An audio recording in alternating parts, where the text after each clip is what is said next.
Alrighty. We should be fine. Oh, that's not. What is that? That's weird. Is my audio weird? Hold on a second. I'm hoping not.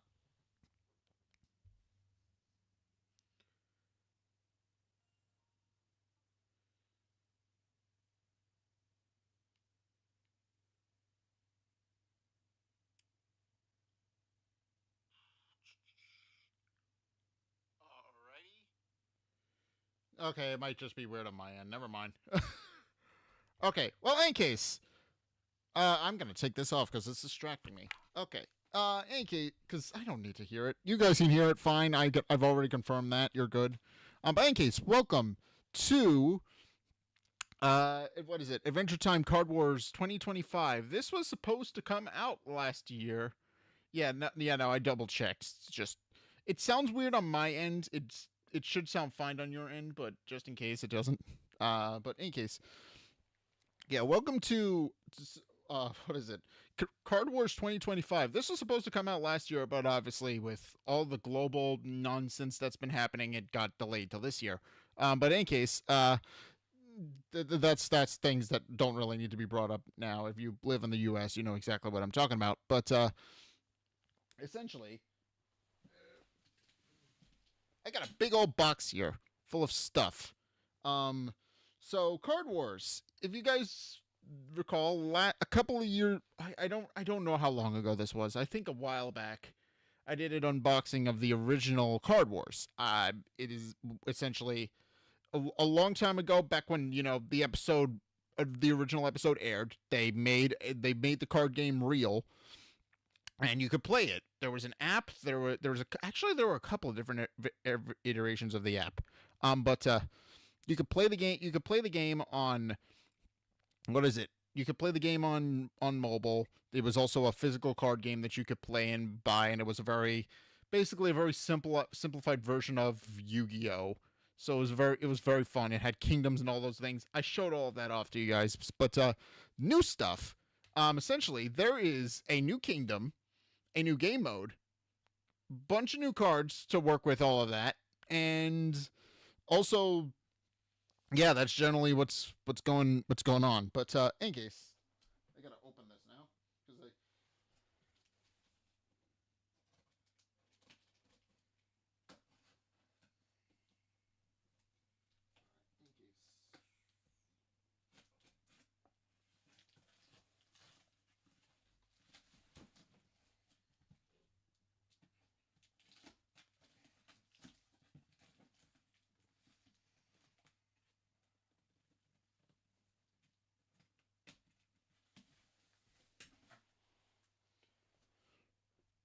I don't know how much more stuff there's gonna be.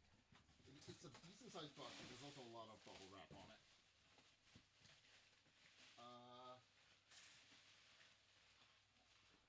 Okay. Yeah. Okay. This isn't as much stuff as I thought. Okay. These are the. You know what? I'll show these off first. As I can. So first off. Oh yeah. Shit. What did I unplug? Thankfully, my PC is not plugged into this outlet, but it's still plugged into something. I think all my consoles are plugged into it. Yep. You probably heard that. Okay, in case. The new game modes. There's game. So first off, something we did not have before is game mats. Okay, this is the playmat for the new game mode. I will keep this in the box, I think. We've got new character packs. This is the Kickstarter stuff. Yeah, okay. This is... okay, I know what this is. This big box here, I know what it is. What do we else we got? Tuck boxes. Those will be useful later. These are okay. First and foremost, we've got more sleeves. I haven't used all of the other ones.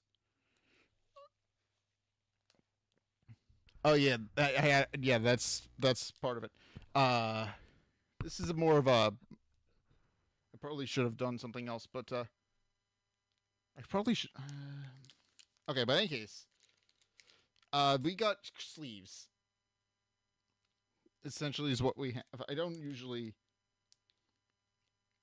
Okay, so yeah, I have ones that I haven't used yet from the original unboxing. So I just have more card sleeves that I'm probably not going to be able to use all of. Just as a note. But also, we have playmats. This one I will save for later.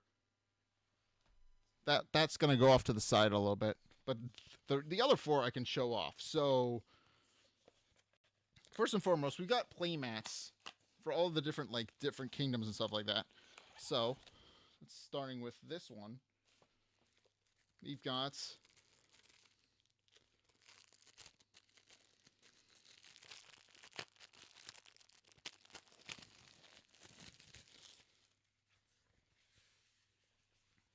an Ice Kingdom playmat. So these are new. These are new. These are brand new for the 2025 version. You put them on your. They're actually marked. Yeah, they're marked with where you're supposed to put your landscape cards. Those are. I don't know how well this is going to come off on the camera, but they're up. You can see the little boxes at the top. You can see little boxes at the top if you can kind of see that. So that's new, and then the other four we got are ones for the treehouse, for Finn and Jake's treehouse, the Knight of Spear, and the Candy Kingdom. And then this one is for this playmat's for something else. So this is going off to the side. This is actually for the new game mode, so I'll show that off when I actually get to that part. But essentially what we got is this is all brand new stuff, which is it makes me very happy that we have playmats now. That's very good stuff.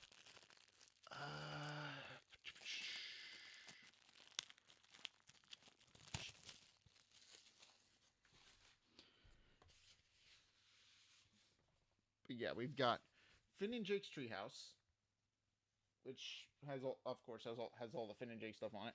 It's got again they're all marked so you know where to put your landscape cards.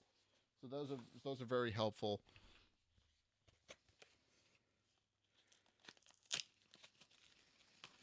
I might keep the boxes for storing them. I think that'll be good. This is the Candy Kingdom playmat. I thought this was the nicer one, but apparently they flipped on my desk at some point, and I don't know how I did that. Any case.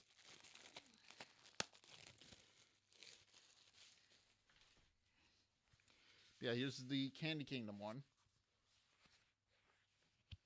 Very pretty. I like this one. I might I'll have to put them in the boxes in a minute, but right now I'm just unboxing things.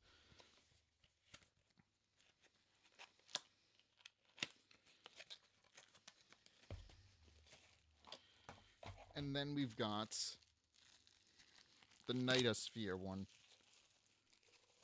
which is also looks really good. Um,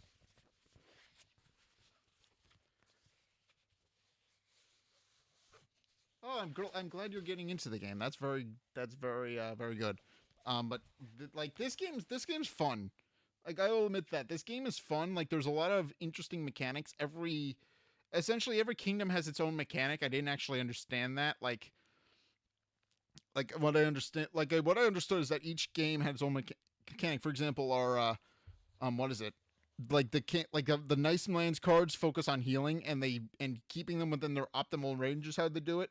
Whereas what is it? Useless swamp is more of a risk reward type of deck style where having more cards in your discard pile makes the deck stronger, which can be which can be difficult to deal with because that's not normally how you play card games.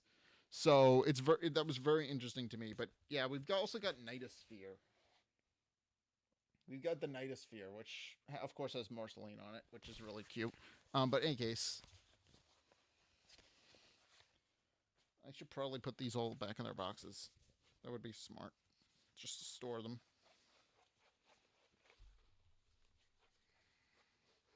Because the boxes are very nice. I do want to store them in the boxes.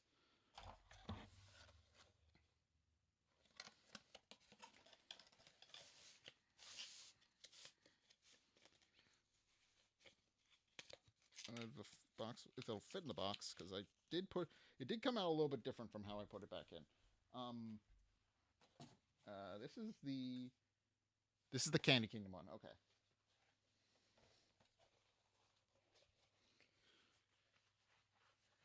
I'm good for you. Congratulations to you both, by the way. That's great. Um,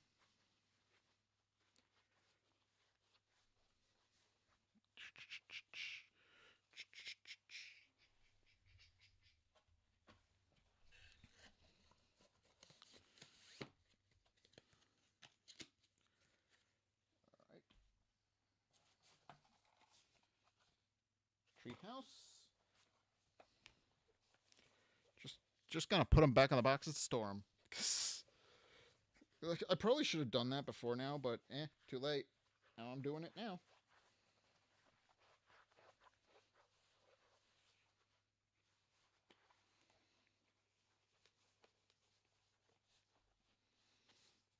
Oh, that's not tight enough. That's not nearly tight enough. Hold on. That's not gonna fit. Also, they have a very new rubber smell.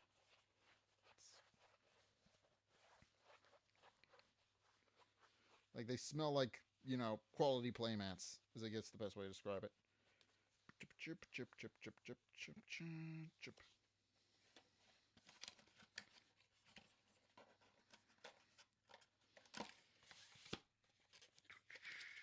Boink.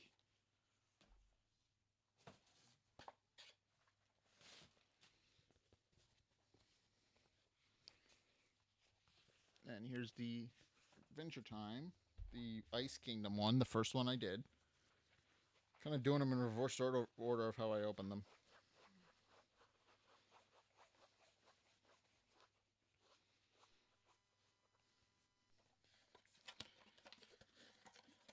There we go.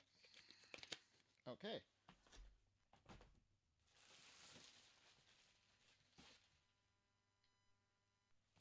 And these are tuck boxes. I don't sure. Yeah, new playmat smell is always very fun. But these are the new tuck. Maybe I should show off at least the art on these. I think so. The old one came with tuck boxes too. I may rearrange my old box to fit the new tuck boxes. I have to figure out how to do that because I think it filled it pretty full with stuff. But I'll have to rearrange that.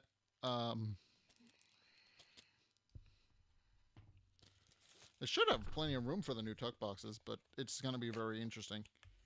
But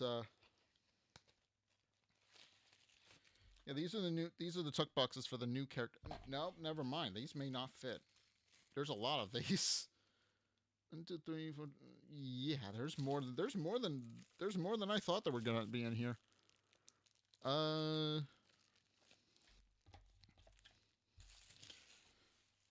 not gonna save the box for these because these are going to go. Well, these are going to go in a box. Like these are going to go in a box for storing them. So I don't need to keep the actual box. These are gonna go wherever they're gonna go. But what we got is we've got we got boxes for Magic Man, and they all have the main hero cards on the back of them. So we've got Magic Man's card. We haven't found his card yet, but these are for all the new characters. This is essentially what this is. Ooh. Unless no, this isn't okay. This is the 25th anniversary box. It has all of the characters on it. No, or is it? No, it's for the 2025 edition box, and it has all the characters on it. God, we got Jake, we got BMO, we've got everybody here. Oh, okay. This is okay. It's not as much as I thought. It's for the 6 new characters, and then 2 anniversary boxes. Okay, so same as the last one. I don't know, because that's the part. Because part of it is that desktop games are difficult to record. Like desktop, like that's the thing. I'm trying to figure out a what is it D&D podcast thing, and it's kind of difficult to record stuff like that because you need a good desk camera to play things like that. Like if there's like an official or unofficial what is it unofficial like game on Tabletop Simulator, I will absolutely be playing it. I will try to recruit some friends to do that, but it's very difficult to do those kinds of games. Like you have to build a setup, and it's even then you have to have IRL friends to do it. I think the new game mode is 2 people. So it is like same as the regular game. So it is a little bit more difficult to play. But we also have in any case, we also have Finn and Jake in Knight of Spear, which is really cute. So yeah, and then we also have Prismo. He's new. He has what does this card do? Once per turn, if you have played 2 cards with different landscape types, you may put a okay, that's a new mechanic we will be talking about later. He's a lot of these new characters are designed to tie into the new mechanics. Case in point, our next character, Flame Princess. So yeah, she has new abilities. Like she has a new game. She has new game. She's basically she's here to introduce the new landscape type, which is the Fire Kingdom landscape. I don't know what it's actually called, but she's here to introduced to do the new landscape character, and the new landscapes and the new burn mechanic. And there's also Prismo is a similar boat. He's here to put the buff mechanic out. The Lich is also here. The Lich is interesting because he already had cards for the 10th anniversary. So for the 10th anniversary, so he's already got cards that are designed to work with him, but he himself has not gotten a deck yet. So those might just slot into his deck at some point. And you can just use those once during your turn. If you have more cards in your hand than an opponent, deal 1 damage to that opponent and heal 1 HP. Okay, that's useful. Makes sense that his entire build would be built around screwing over other people, because the Lich is, well, the bad guy. Like, he is the main antagonist of the whole shebang. So it makes sense his entire mechanic would be around screwing over other people. and probably one of the more interesting like main antagonists in a children's TV series, might I add, because like, it's a very because Adventure Time initially presents itself as this very happy-go-lucky cartoon, where it's like where people say the rough approximation of swears instead of actual swears, and it's about going on adventures and going on quests and that, and then you slowly start to realize it's a post-apocalyptic setting, and then you realize that the big bad of the whole thing is an immortal wizard who wants to end the entire world because he can. So, yeah, very scary villain, very great villain. Speaking of which, things that are not what the way they seem. Peppermint Butler is like there's an entire episode, I forget which one, where he is being hunted by some sort of demon hunter, and to kind of get him to back off, he turns all of his kids into like monsters or something.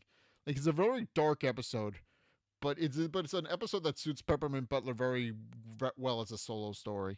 It's very interesting. um Once per turn, if you have one or fewer cards in hand, you may deal 2 damage to a creature. That's nice. That's a powerful like ability. But then we also have Fern. Fern is a character who's introduced later in the series, if I recall correctly. Like, and he's also like a copy of Finn that was made by the Grass Sword, and then he also has the Grass Sword. Like, it's a little weird out of context, but in context it makes perfect sense. It's one of those things. But once per turn, when you replace a creature, the next creature will cost one you play that this turn is free. Oh. Okay, so you can just play creatures for free if you replace a creature with him. Right, that's also a new mechanic, is you can replace creatures. And I believe we already got to Magic Man, so we're just going to skip over Magic Man. Okay, in case, yeah, all of these new characters are going to be fun. Speaking of, I believe this is the... Okay, this is the stretch goal box. So this has a whole bunch of stuff in it. Includes the complete Darklands. Okay, this is what I need for the new stuff.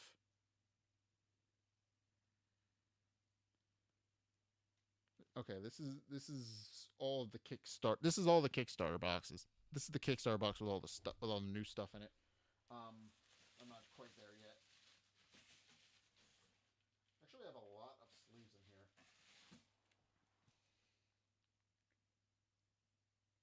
Oh.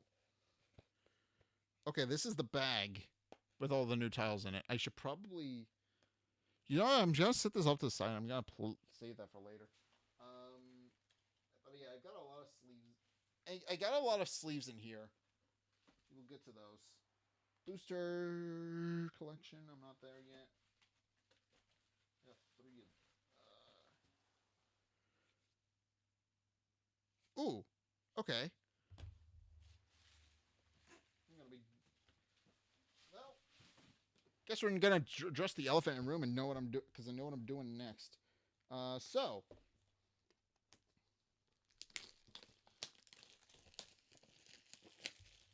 So another thing that they actually designed for like more quality of life gaming experience, in addition to the playmats, we also have if I can get them open.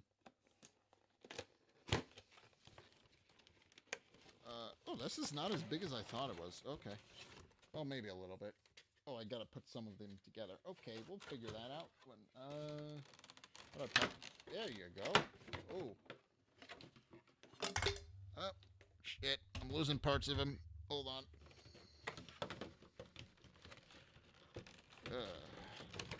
Doink.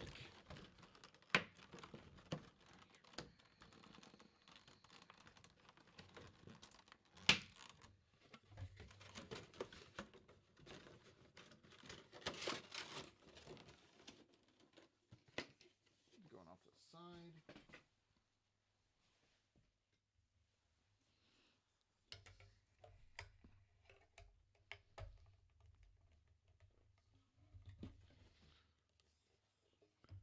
Okay, so in addition to the new stuff, we've also got a BMO. What is it?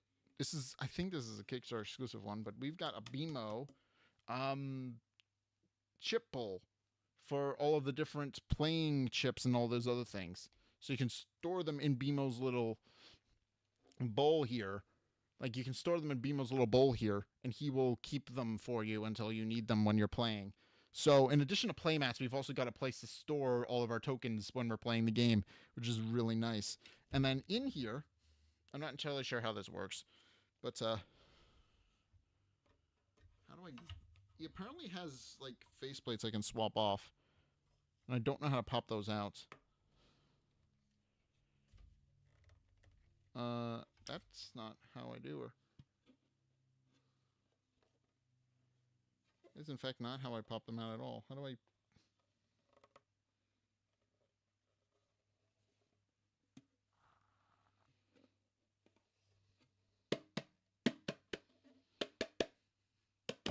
Do I burp the baby to get the face off? Or how do I do this? I will have to figure this out later, but I can at least show off the other faceplates, I think.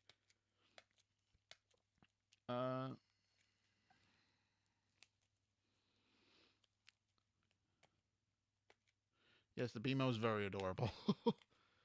um,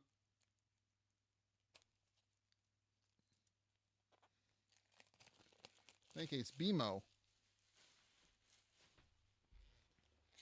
BMO comes with so the thing about BMO is that he comes with various faceplates.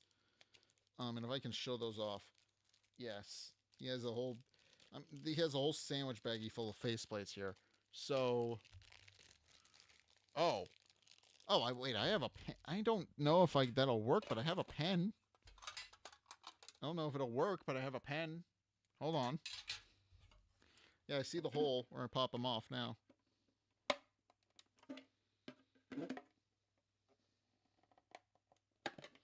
Oh, okay. Oh, and I smudged up his face. Hold on. I may not be using the pen in the future. He's got schmutz on him now.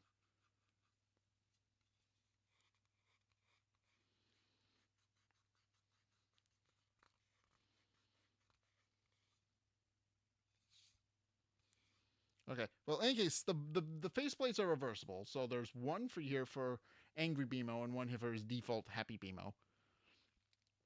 I will probably settle on whichever one I like at the end. We've got we got 4 different faceplates for BMO. We've got surprise BMO. We've got we got very happy BMO. We have EP BMO. We have closed eyes happy BMO. We've got grumpy BMO. And we got game over BMO. So there's 4 of these, and they're all kind of cute. I don't know which one I want to put in BMO right now. I guess we will put the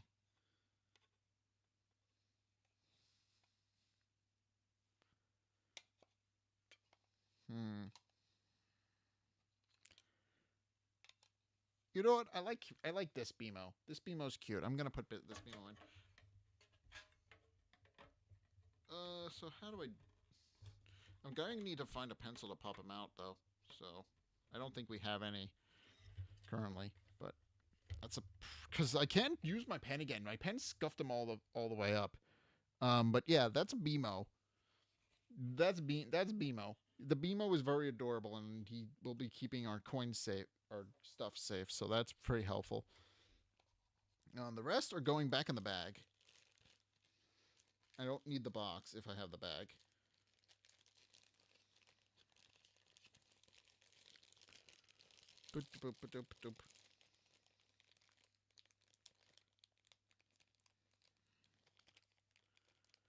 Okay, so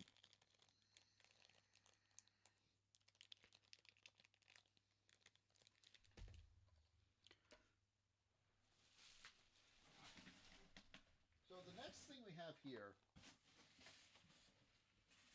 in addition to card sleeves, is we have I don't think the stream is going to be as long now I'm looking at it because we don't have nearly as much. Maybe a little bit, but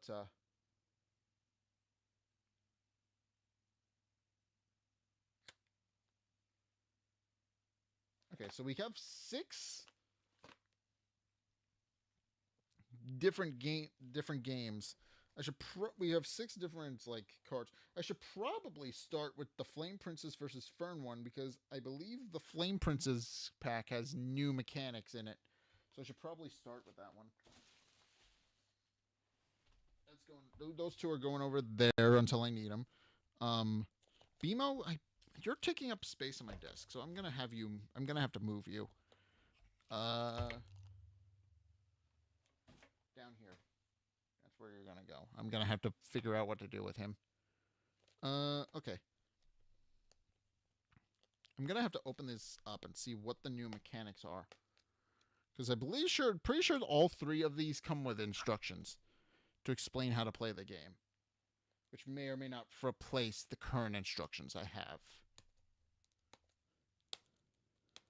Uh,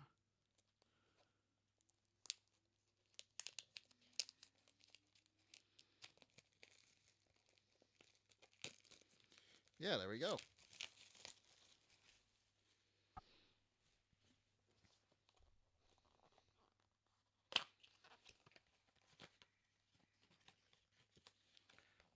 These should come with instructions.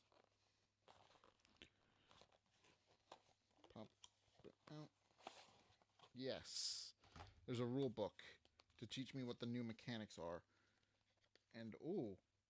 Okay, there's the new. Okay, so we've got the new decks for each of them. I also know they changed how. I'm gonna have to punch these out in a minute, but that'll be that, and that'll be my. I'll have to deal with that. In any case, let's see if we can figure out what the new mechanics are.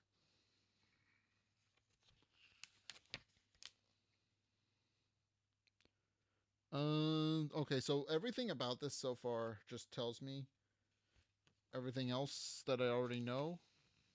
What are the new mechanics?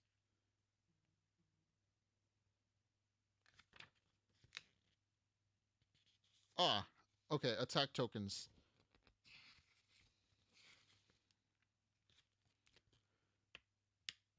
Okay, so here we go. There's the new mechanics. Attack tokens. Some Card Wars sets have cards that help to beef up your creature's attack by empowering them with attack tokens. Each attack token on a creature adds +1 attack, turning them with fearsome force on the battlefield. Excuse me. In any case, on the battlefield, attack tokens affect your creature at all times, not just when they attack. Use the +3 attack. Use the 3 attack token to represent 3 1 attack tokens whenever you need to save space. When a creature will attack with attack tokens leaves play, return all of its tokens to the supply. Ooh, okay, that's pretty powerful. And this is.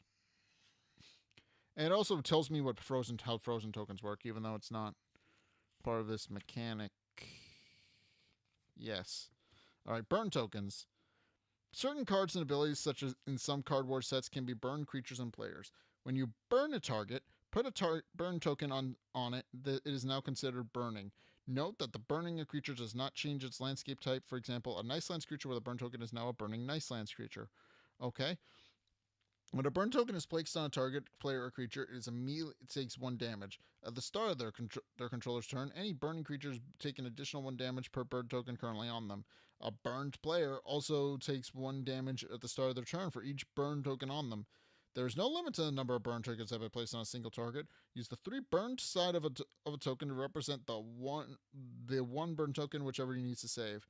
When a creature with burn leaves play, return all of its tokens to supply. Watch out your opponents when under relentless heat. Okay, so burn tokens are mean. That's essentially what we're finding out. Burn tokens. Essentially, I get the feeling fire to. Okay, the lava flats. That's the new creatures.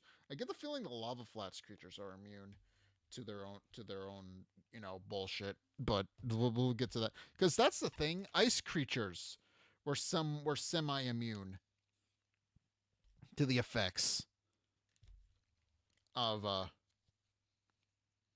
ooh. Oh, okay. I forgot this was a new thing introduced. So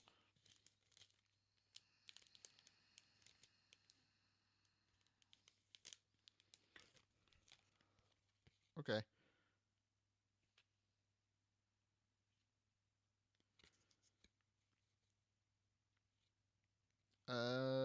Okay. So what we have here is that now you can track how much damage you've taken using your hero cards. That is not something that was present in the previous versions of the game, but is now here. I don't know what this is for though. I don't know what this is for. I want to say it's for the same purpose, but there's a lot more blips on it. So I don't. So I really have no idea. Like there might be something in the instructions telling me how to do what to do with this. Um.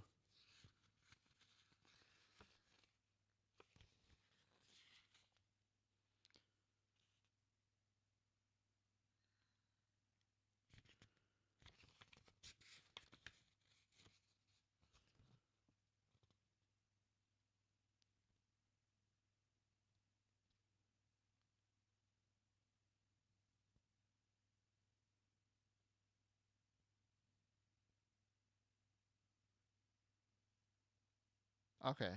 So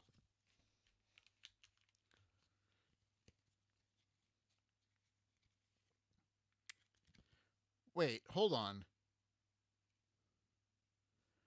Doesn't aren't I know? Wait, I know what this is. This is for the two-player game. This is for the four-player game because you have more hit HP. You have more hit points in the four-player game. You take 40 damage.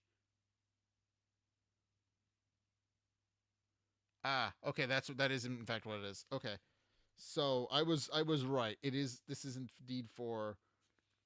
So this is indeed for older characters to play because they don't have a way of tracking their HP.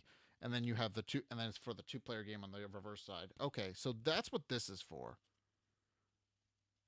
This is for tracking. This is for tracking hit points during regular and two-player games and four-player games. That makes sense. Okay, in case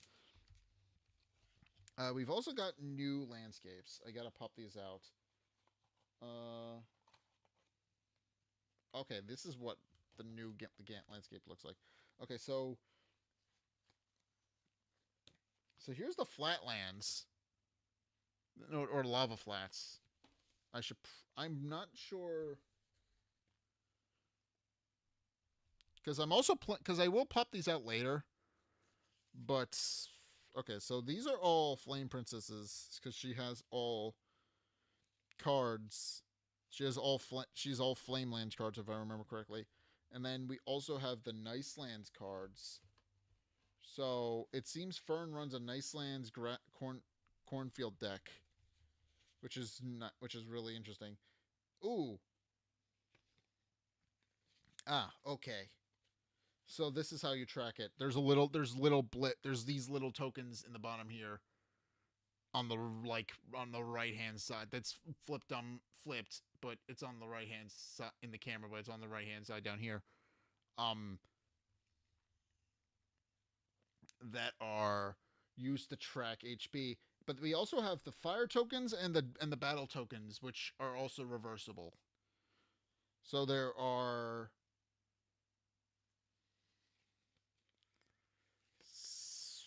a decent amount of them actually. So you're probably not going to be running out of these anytime soon. There's a lot of these. But in any case, I will punch those out later because I kind of need to just do that. I will put those in the tuck boxes later when I'm done. But for right now, I'm gonna put them in the box, and then I am going to showcase all the new cards for this deck. So I think we start with Flame Princess. Actually, I should You know what? I'm gonna prep her deck and put her in it. I think. wherever she is. Here you are. Like, I'm not gonna put the land cards in it because that's not what you're supposed to do. But I am going to put her regular cards in it.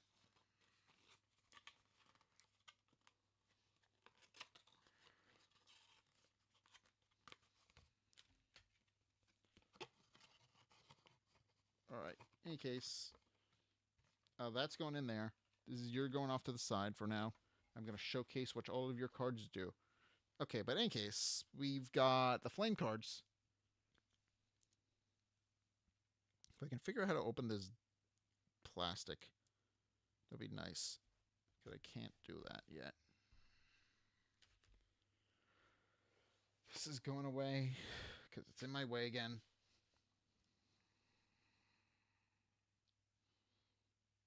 Aha.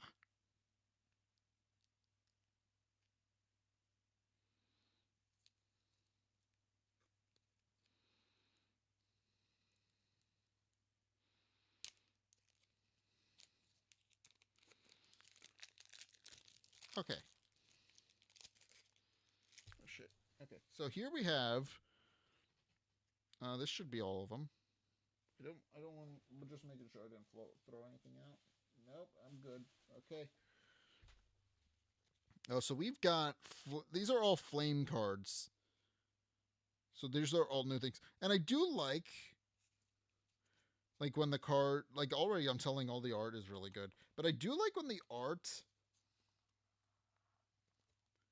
like because that's the thing. So a lot of the art from older Card Wars games uses holographic stuff because it uses like a holographic art style because that was how the game was played in Adventure Time. It uses holograms. So any cards that were introduced there use the art style from the game. Here, not so much. Everything is original. Like everything from this deck is original stuff. All right, so here we have our first Lava Flats creature. I'm gonna just set these down. Um, this is our first Lava Flats creature, Flamingo Captain. So he's pretty cool already. Okay, so Lava Flats creature. When Flamingo Captain damages opponent, burn them. At the start of their turn, they take 1 damage. Ooh. Okay, so this burns your opponent, but only if it deals direct damage. Okay, I get the feeling that's going to be a running theme with this one. And then we have Giant Red Salamander. He's new. He's a new card, so he gets to be in the official Card Wars art style, which is nice. He doesn't have an ability. Okay, and there's 2 of him, so we're just gonna put them off to the side. I'm noting the flamingo. I'm noting something with the flamingos. I get the feeling. Oh, it is indeed a pun. Okay, that's funny.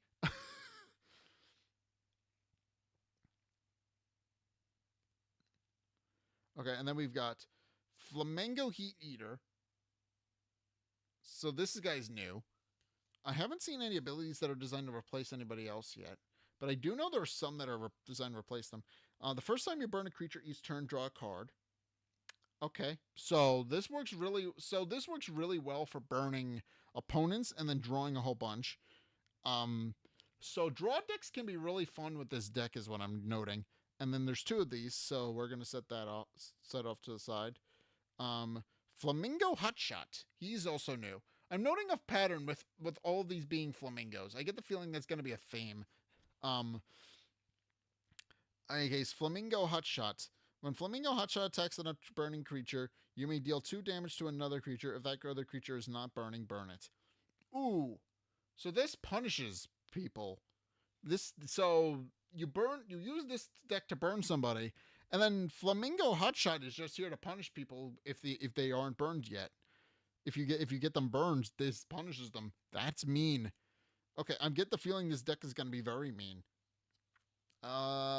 Flamingo Ignispeak. So this is the new guy. He's pretty tough, pretty powerful looking. Lava Flats creature. When Flamingo Ignis Beak attacks, if an opposing creature in this lane is burning, Flamingo Ignis Beak targets your opponent instead of the opposing creature. Ooh. Oh, this allows you to just deal direct damage. Oh no, that's mean.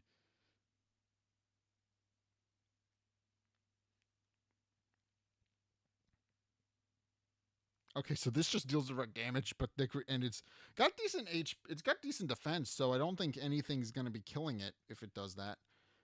We've got this Flamingo Blazeling. He's our first zero cost creature, so I'm curious how good he is or not. Lava Floods creature when Flamingo Blazeling damages the creature, burn that creature if it wasn't burning. Oh, okay, so this is just a basic send this in against an opponent, burn them. Okay, that can be pretty good. And then there's two of these guys. Like that's usually a thing. There's usually two copies of a card. I think you're only allowed to have two copies. Actually, I think it's three. In most TCGs, it's three. I'm pretty sure. Like, then again, I know Pokemon. What is it? Doesn't do. I know like the Pokemon to an extent. Like the Pokemon. Um. Yeah, because of my light. It's reflecting off the light, but yeah, they do feel like they're made with a very shiny kind of cardboard, almost plastic. So they're very shiny. But yeah, they're very. I do understand that completely. They're very shiny. But we also have Heat Leaper. I don't know what kind of card this guy. I don't know what this guy does, but he's a 2-pointer, so he has to be pretty good. Lava Flats creature. When you burn a creature, put on heat leap. Put a ooh. Okay, so this gets more powerful the more creatures you burn. Um. Okay, so that makes sense. Like if the limit is 3, then that makes sense. I also know there is no deck limit in Card Wars. Like you're allowed to build it however you want, build your deck however you want, how big as you want. Problem with that being is that Yu-Gi-Oh used to have that rule, and there was a pair of judges who didn't agree with that ruling. So when they went in. This is a funny story, and I feel like I should tell this because it will never not be funny to me. What they did was they built a massive thingamajig and loaded it with cards that were only designed to shuffle. And they brought that into an official tournament. And it wasn't technically illegal for them to do that, but it was so slow that they were eventually just told to leave because they had to physically shuffle the whole thing. And it was this massive thing, Majig, full of like I think like 20,000 cards or something, like crazy big, like this crazy big deck that you could not shuffle super quickly to kind of prove a point. And I find that really funny that a rule got changed because it was like, okay, you want to not have a card limit in your competitive card game? Bet. It's such a funny story. It's a really good story. But yeah, it's so great. It's so great. I love that. In any case, we have the Hot Wheel. This might be a copyright. Yes, that thing. You know exactly what I'm talking about. You know exactly what I'm talking about. That's exactly what I'm referencing. Um, Lava Flats creature. Pay one action, draw a card, and reveal it. Then burn a creature in Hot Wheels lane as many times as the cost of the revealed card. Ooh, ooh, that could be mean. Okay, I'm noting the flame wheels are very mean. Um, okay, and then we have Flamingo Fire Plume. I don't I don't know how Fire Plume Chief. I don't know how this is going to work because he's a 4-pointer. But there's usually something weird with 4-pointers that allow you to play them. Um, yep, there it is. Flamingo Fireplay Chief costs 1 last for each burn token on creatures. When Fireflame Chief damages a creature, burn it. So he costs a lot to put on the field, but you can lower the amount of points he costs by just burning him, by just burning opponents. So you can eventually play him, and he can be very good. Um, ooh, okay, and then we got Flamingo Flame Weaver. He looks neat. And he also has he also has our first floop ability. Burn each creature in target lane. That's pretty nasty. Um, and then there's two of him. And then there's another one there's two of Furious Phoenix. Okay, so here he's a one pointer. Furious Phoenix. And Furious Phoenix has +1 attack for each burn token on creatures. So the more you burn, so essentially, it doesn't specify if the opponent or not. So I'm gonna say that it's total creatures burnt that boosts this guy's attack. Because okay, that's a little bit weird. That the wording for that's a little bit weird, but I think that's what it's trying to say. Burn the more opponents you burn, the more powerful that card gets. Fire Dog. We've also got 2 points for this is another 0 pointer, so he's free to play, and I'm curious what he does. Um, Fire Dog. When Fire Dog enters play, you may deal damage to target creature equal to the number of burn tokens on all creatures. Ooh. Okay, this can punish people. Okay, so what this does is punish people. Again, I'm noting a theme where all of these punish people, where this card is designed to punish you if you get burned.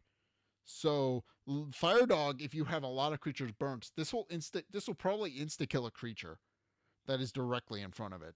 So that can be very mean. And then there's two of these guys.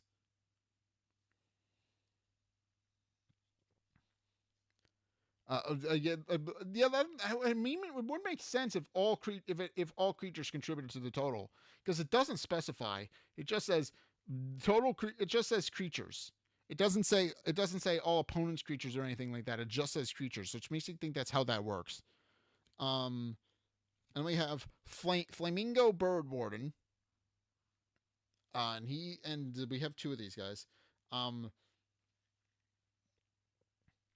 ooh, remove a burn token from opposing creature. Deal 1 damage to target opponent. Okay, so this takes a burn token off the opponent's creatures, but in exchange they take damage. Ooh, okay, that can be good for like dealing direct damage to people and slowly whittling them down. So, which considering there's a couple of cards in here that are designed to directly burn the opponent and deal direct attack, that can be very devastating. Like once you've gotten the setup for that. And then we've got another two stack of two. We got the Scorch Crawler, and he's not very powerful, but he's also a 1 pointer. I'm curious what he does. When an opposing burning creature leaves play, you may burn target creatures once for each burn token on the creatures that left play. Ooh. Okay, so that can very easily stack up burn tokens on an opponent. Or no, what is okay? So what this seems to be telling me is that you can shift burn tokens from an opponent that leaves play, from a creature that leaves play, to the creature that's currently in play. So you can stack up burn tokens and deal more damage to them. Okay, that can be good if you know how to use that. And then we have Kangaroo Cat. This is actually a rainbow creature, so not actually a burn creature. This is new, but this is a new rainbow creature. Okay, the first time Kangaroo Cat damaged an opponent, put an attack token on Kangaroo Cat. So the more it hits people, the stronger it gets. That can be that can be very difficult to deal with if it's not dealt with quickly. I can see that being a nuisance. Hampire Pig of the Knights. So we have another pig card. It's not the focus of this one, but it is a pig card. Because that's the thing. Floop the Pig. It's iconic for a reason, because it's just Finn lucking into a strategy that somehow completely devastates. Yeah, that's okay. That's pretty fun. But yeah, the Vampire Pig of the Night, like that. That's like the pig cards are iconic, because it's just Finn accidentally cheesing the whole game because he found a strategy that worked for him and it's really broken.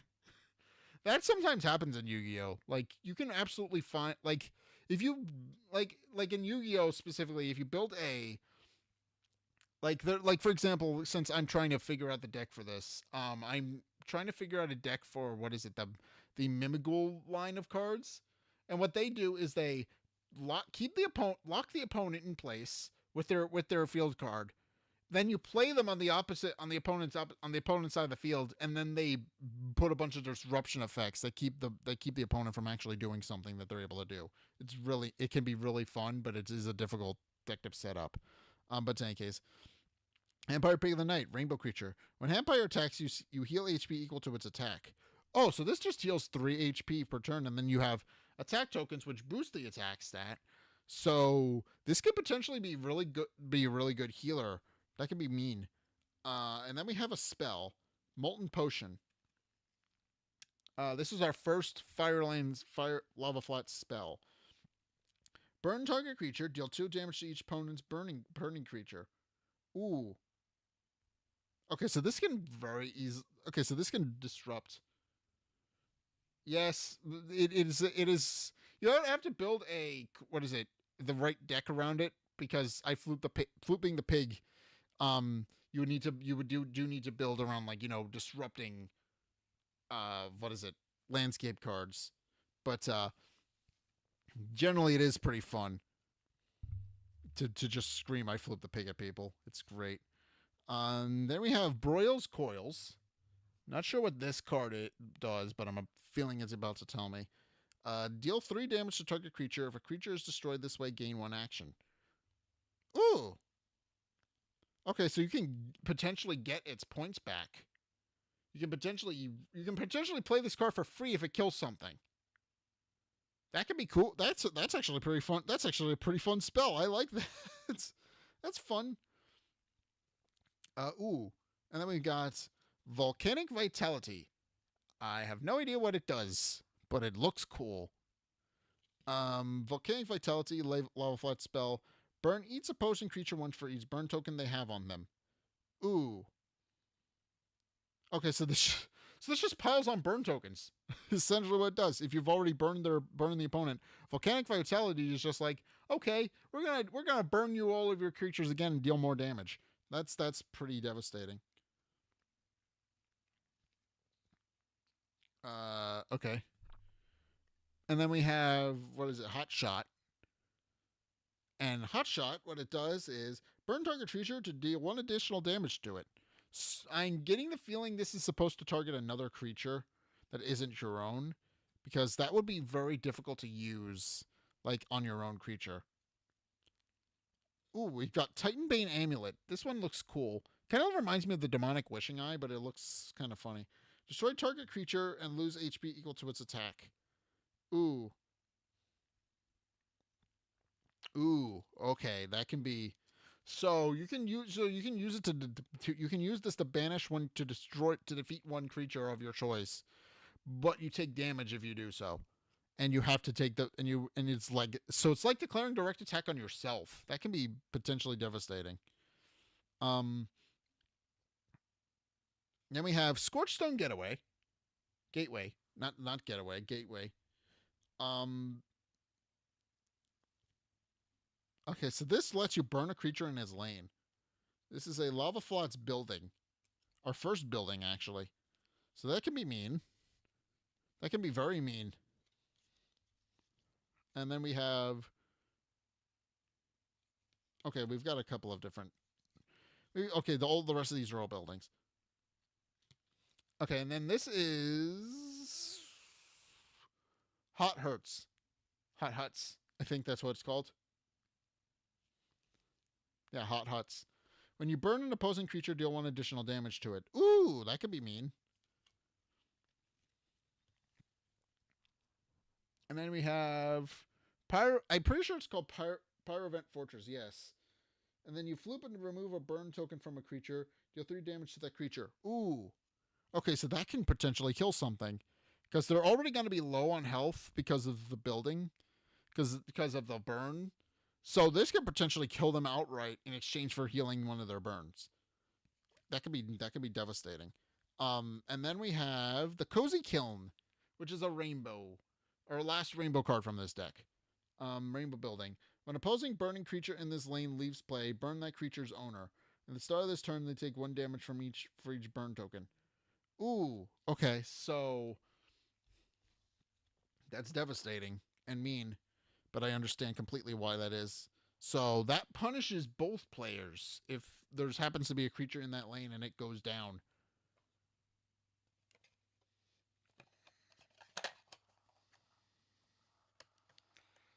Okay, so that's Flame Princess's deck. Overall, a really good introduction to the fire decks.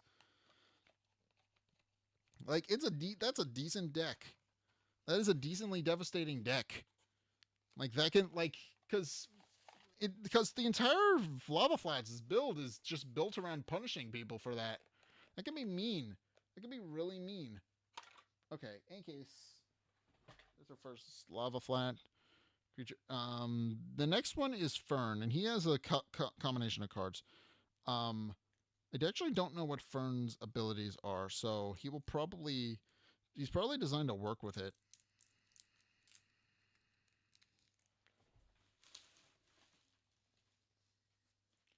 Choo-choo.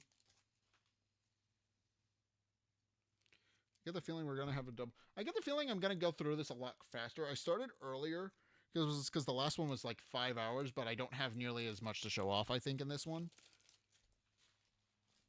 so we'll see.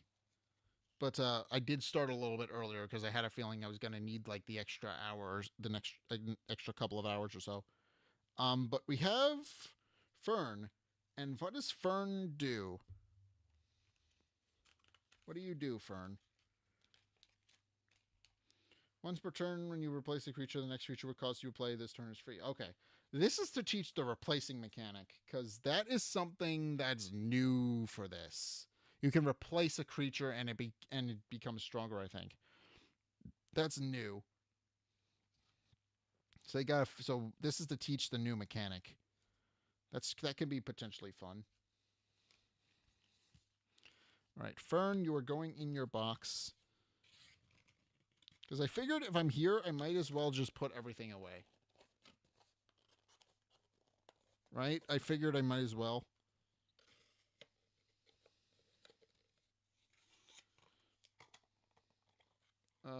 Okay, this is going. This is gonna go over here because I'm gonna put them right right when I start. Okay, so to start, we have the Eloquent Armadillo. He's new. I don't know what he does, but he's new. Um, Eloquent Armadillo. When Eloquent Armadillo replaces a creature, put a thing on it. I need to figure out how replacing creatures works because I get the feeling like that's in the instructions, right? I didn't just go. I didn't just kind of skim through it, but I am curious.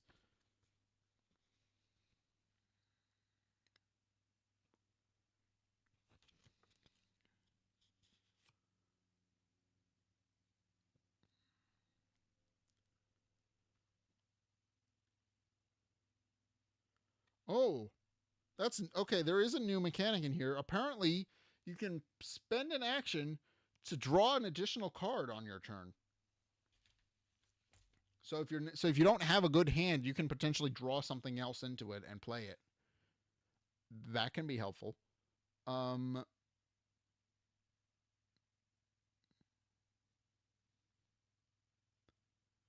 um,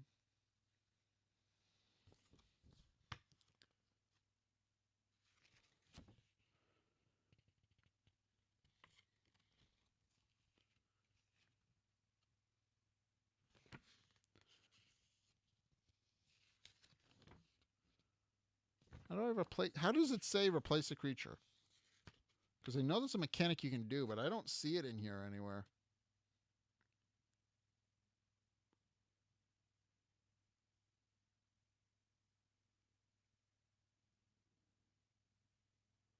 Ah, okay.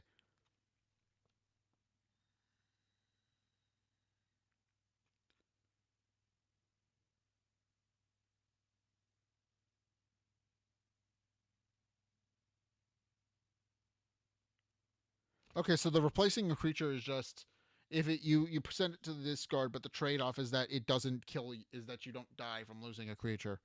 Okay, so that's how that works. All right. Then we got Chivalrous Armadillo. I will say the game is made very well because it does actually teach you all the new mechanics. They like that is the thing. Hmm.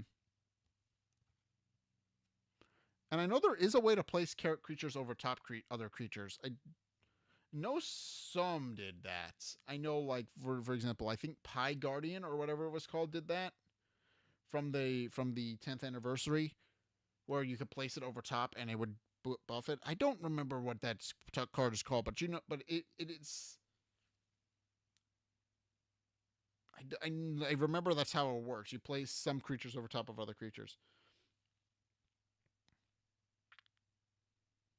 Okay, so Chivalrous Armadillo.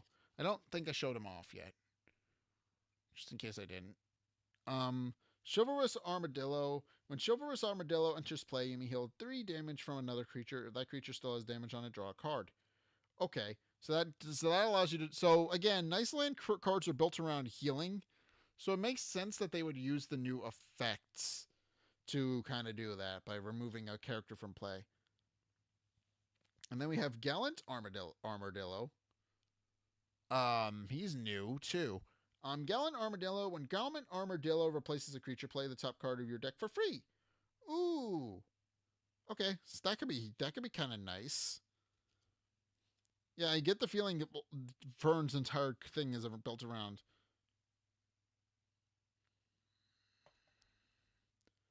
Yeah, the Fern's deck seems to be built around replacing creatures, which makes sense. In any case, here's Courageous Armadillo. Ooh, the Wump.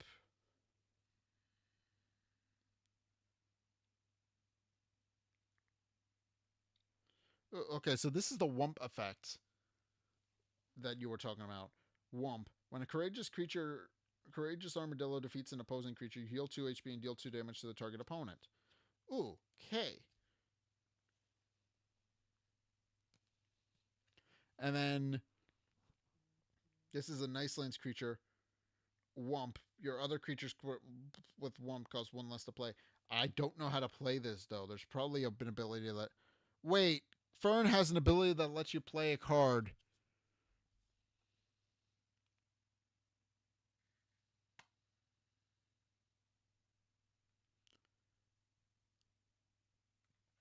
Okay, there might be something else I'm missing because you can't play this guy yet. Polished Armadillo is a 4-pointer, so you can't actually run him. I get the feeling I'm probably going to see a card soon later that's going to fix that. Um, as it turns out, no, because Refined Armadillo does not, in fact, do what I thought it was going to do. I was gonna say that would be really funny if they gave me the next card. That the immediate next card was a card that dealt with that cost issue, but no.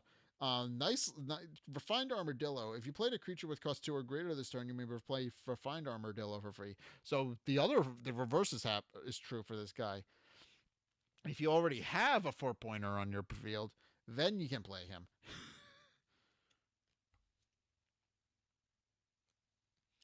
And then we have Valiant Armadillo.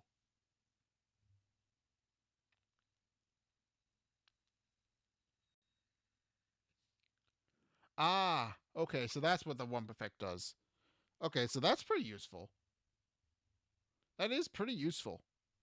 Okay, so Wump just lets you play it minus the cost of the existing creature.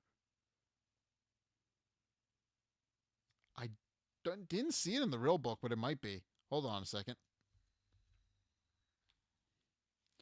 I didn't see it in the. I didn't see it, but it might be. Wherever it wound up.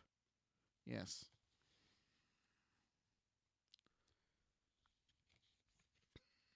Glossary.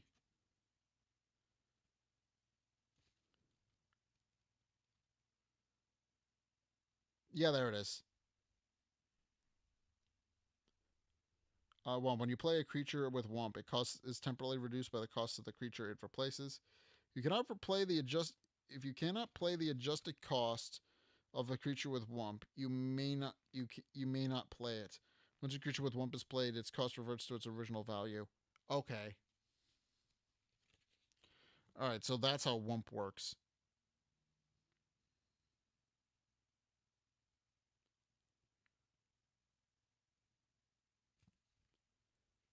Okay, so Wump just let so it it decrease so the value of the card changes temporarily based on what you placed down before it that it's replacing, but it doesn't always work if the cost is way too high. Okay, so Valiant Armadillo might be a difficult one to play because he has a cost of 5. He's very difficult to play because he's got a cost of 5. But when Valiant Armadillo is played on your lane, destroying an opposing creature, it's powerful for sure. But it's a difficult creature to play because it's a 5, and you have, unless of course you're able to get the, unless of course you use it to replace a creature that's already there, that's a 4-pointer, and then you. Okay, now I understand. That makes more sense. You use the Wump effects to play a 4-pointer, and you use the Wump effect to play a 5-pointer once the 4-pointer's gone. So that makes more sense. We've got Gracious Armadillo. He's new. He's also a 4-pointer. Okay, I understand how the Wump effect works now. It was weird for me for a little bit, but now I understand. Um, Nice lands creature Wump. When your opposing creature attacks, you may choose to have it attack Gracious Armadillo instead. Ooh. Okay, and it's got 16 defense, so it's definitely not going down from an attack. Jesus. That's a pretty good way to defend an opponent for sure. And then we've got the last card in the Nice Lands deck, which is Genteel Armadillo. Nice Lands creature Wump. When an opposing creature attacks, you may choose to have it attack Genteel Armadillo instead. And again, it's got 14 defense, so it won't be going down very easily. And it's a 3-pointer, so you can pretty easily play this one.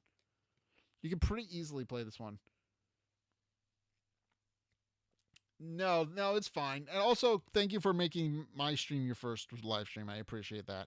But no, it's fine. I do need. There are new mechanics, so I definitely do need somebody to at least explain how some of them work.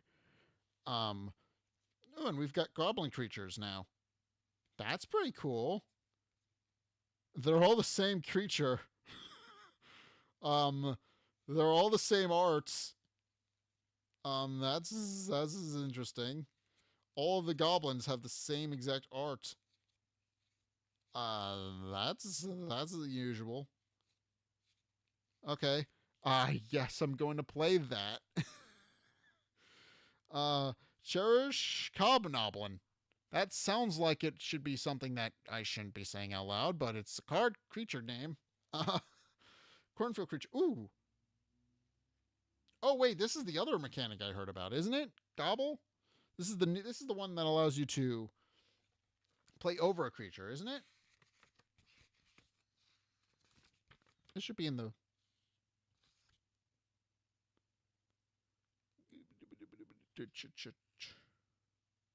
Gobble. Yes, when a creature with Gobble is replaced, place it underneath the creature that replaced it instead of discarding it. The new creature adds attack and defense values to of the Gobble creature to its own, as well as gaining any tokens it held, including damage tokens. A creature with Gobble does not transfer its card text upon replacement. Ooh. Creatures in a Gobble stack like this are temporarily considered to be the same card for effects. You replace a creature with Gobble with another creature with Gobble. Okay, that's a little bit confusing, but I think I understand. So this guy just is played. Okay, so this guy's just played. In addition, so this guy's the replacement mechanic, but he doesn't get rid of the creature. He just buffs it and makes it harder to kill. Okay, that's kind of interesting. But I wonder what happens if the original creature dies. Does that mean that you get the creature, that you get to play the Gobble creature without any of the tokens on it? I get the feeling that's how that works. I want to say that's how that works, because that would make sense to me. Banky's.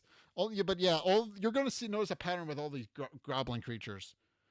All of them have the exact same face and body type. It is literally the exact same art, but with different outfits for every single one of them. They are all the same. I get it. Usually That was a thing in the original Card Wars where you had a bunch of cards that are all the same thing, very similar cards but did different stuff. You don't usually see that in the same deck though. And it's the only card they're running. You don't usually see that. In my case, Darling Cobnoblin, Cornfield creature, Gobble, Floop, place an attack on a target friendly creature. Okay, so this boosts their attack stat in addition to being boosting their additional attack and defense. But it doesn't seem they gain the effect.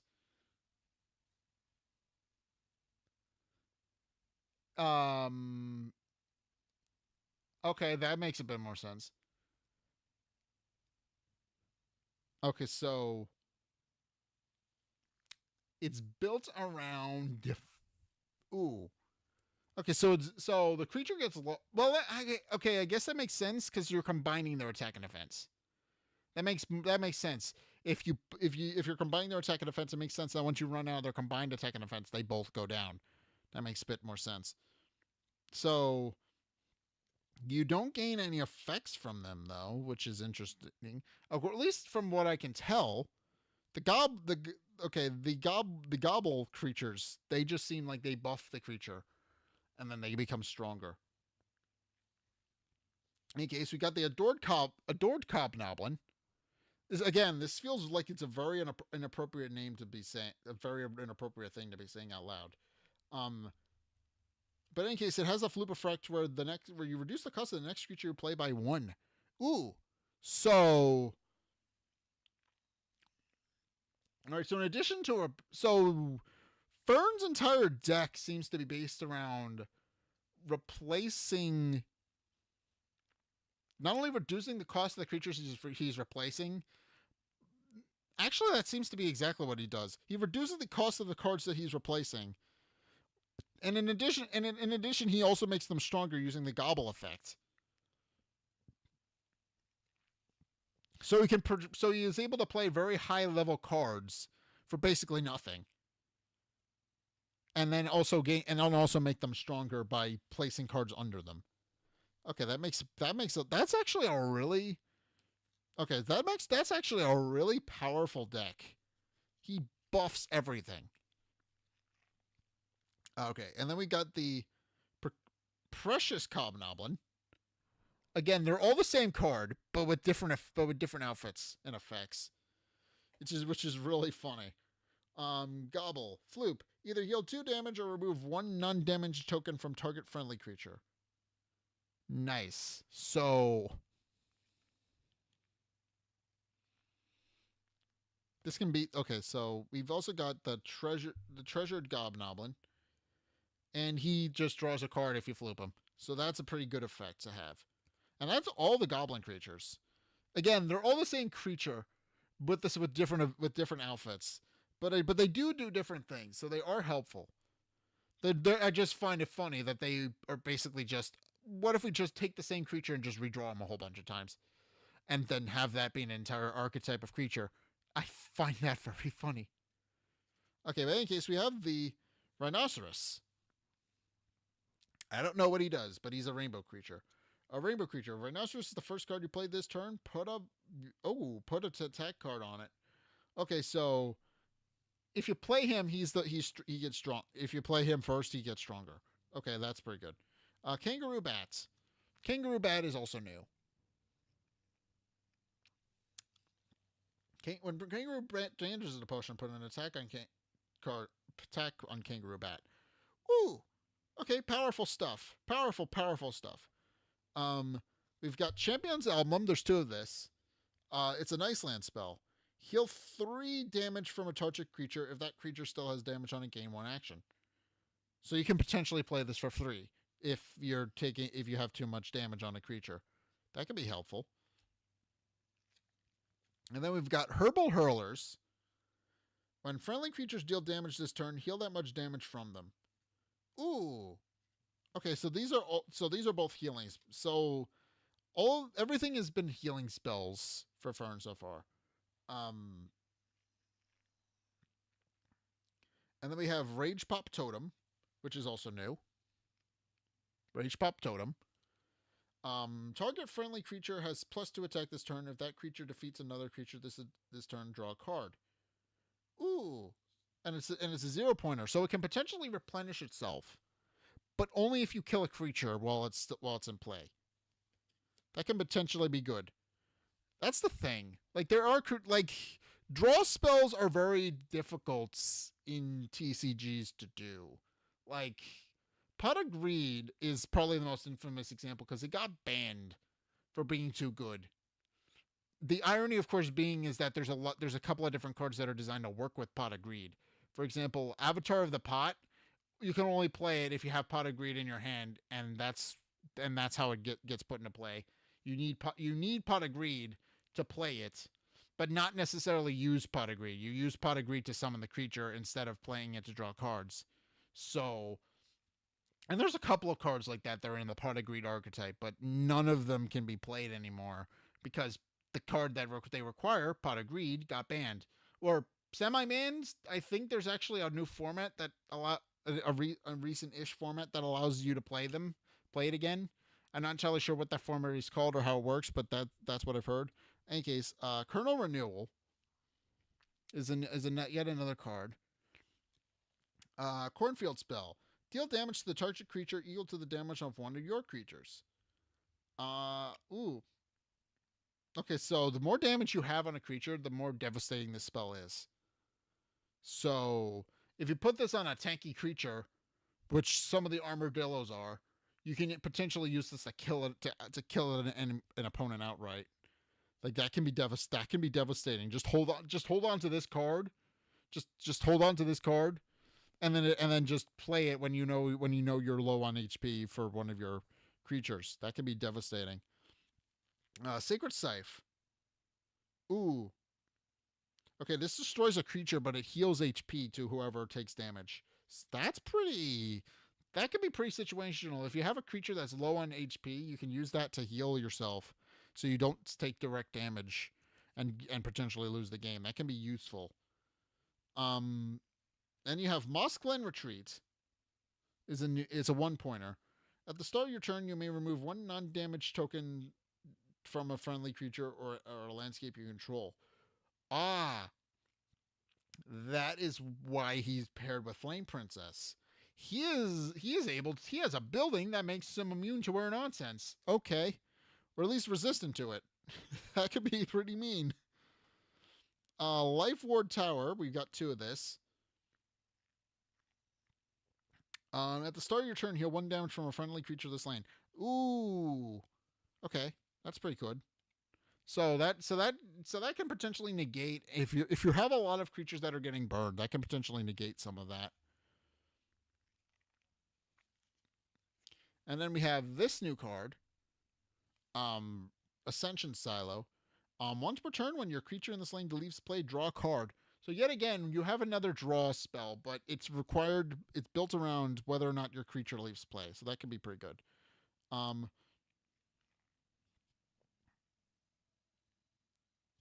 And then you have Resonant Spellhold, which is, I can already tell, is very interesting.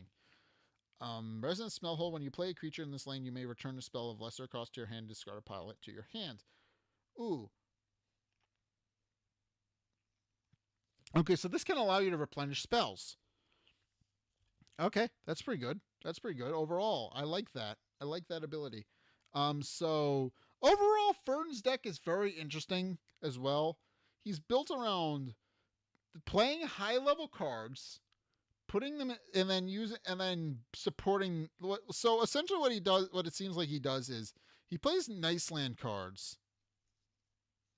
He plays a lot of nice land cards that are built around the Wump effect, and then he uses the Gobble effect to boost every single one of them with new creatures.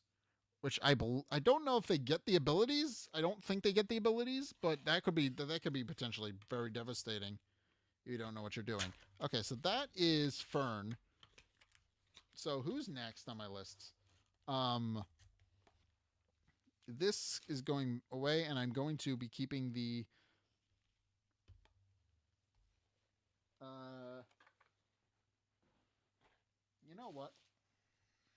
You know what? I'm gonna put this in the box until I'm ready to deal with it.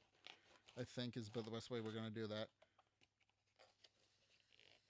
Okay, so the next creature So that's the Fern versus Flame Princess deck. That's gonna be that seems like a pretty fun deck with a lot of cool stuff in it. Um, uh,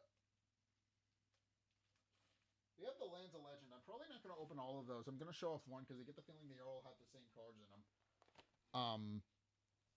I think we should do Prismo versus the Lich next because I don't know what their deck that their card effect is built around, but I get the feeling is gonna be also mean. Uh, Well, I might have been streaming for an hour and a half. Okay.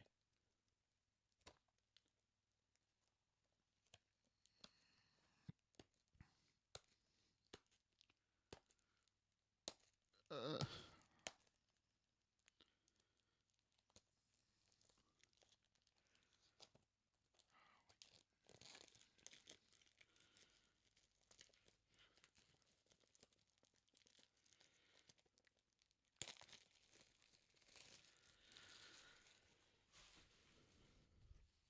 okay, so Prismo versus Lich. I should probably prep their card deck. This is not you.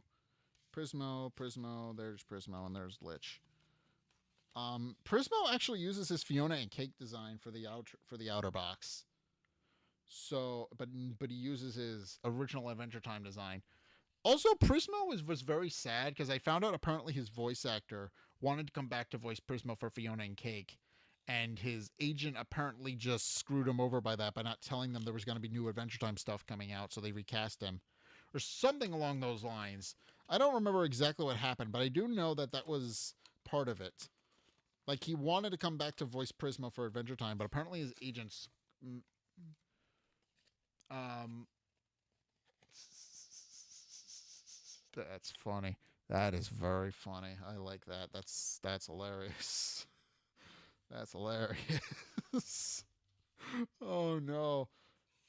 That's funny.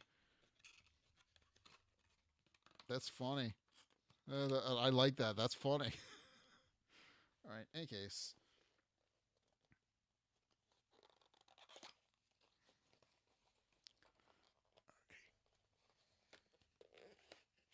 Choo choo choo. And then we got Prismo versus the Lich. Ooh. Why do I get the feeling Prismo's deck? Yep, that's exactly what I thought. Prismo's deck has all of the archetype has all of the cards in it. Okay, well that's interesting. He runs a rainbow deck. I had a feel. Okay, so this is probably. I have no idea what new stuff he teaches. But yeah, he has He has a Lava Flask, Sandylands, Blue Plains, Cornfield deck. And if that sounds complicated to you, that's because it is. Um, I mean, that is a good. I mean, that isn't a bad strategy to run. I should mention. Like it can be very powerful to run a deck like that in context of that, but in like, because it is you can run a rainbow deck and have it work. Like you can run a rainbow deck and have it work, and that seems to be what Prismo's doing with his deck. Just not just like running a whole bunch of things. So Prismo and his card. So we've already seen the Prismo cards, the Prismo and Lich cards on the back of. Well, actually, I didn't show them. I should probably show them. Here's the Lich card. Here's the Prismo card. They're on the back of the of their respective tuck boxes, so you know who's who. And then now that we know that now that we know that we can track HP with these, and there's an additional one for tracking the. I'm getting the feeling I'm gonna have like 3 of these. Yeah, 4 landscapes is a nightmare to keep track of because it is like 2 landscape decks I can absolutely get behind. It is a very simple deck to build around. 4 is a menace. 4 is an absolute 4. If you're playing a 4 deck thing, your main character deck is probably very cracked, or you're very good at the game, or something along those lines. So Yeah, Prismo just has an assortment of cards here. Like that is what he's running. He's running an assortment a four lane deck, which it can work, but I'm curious how this is going to work with the new rules because that the way the landscape decks worked before. Yeah, that's the thing. The way the landscape worked before is that they were very devastating. Is that you could only play 1 to 2 pointers, so it could potentially be very mean. So I am curious how these new cards work. And then we also have the Lich's cards. The Lich runs a useless swamp Icelands deck, so I am curious how he works too. But yeah, the Lich also has his own cards. Got his own cards before this, so yeah, that's probably going to be a thing I'm gonna have to figure out at some point. But in any case, let's start with Prismo's deck. I gotta figure out how to open it. There it is. There's the tab that I pull to open the deck.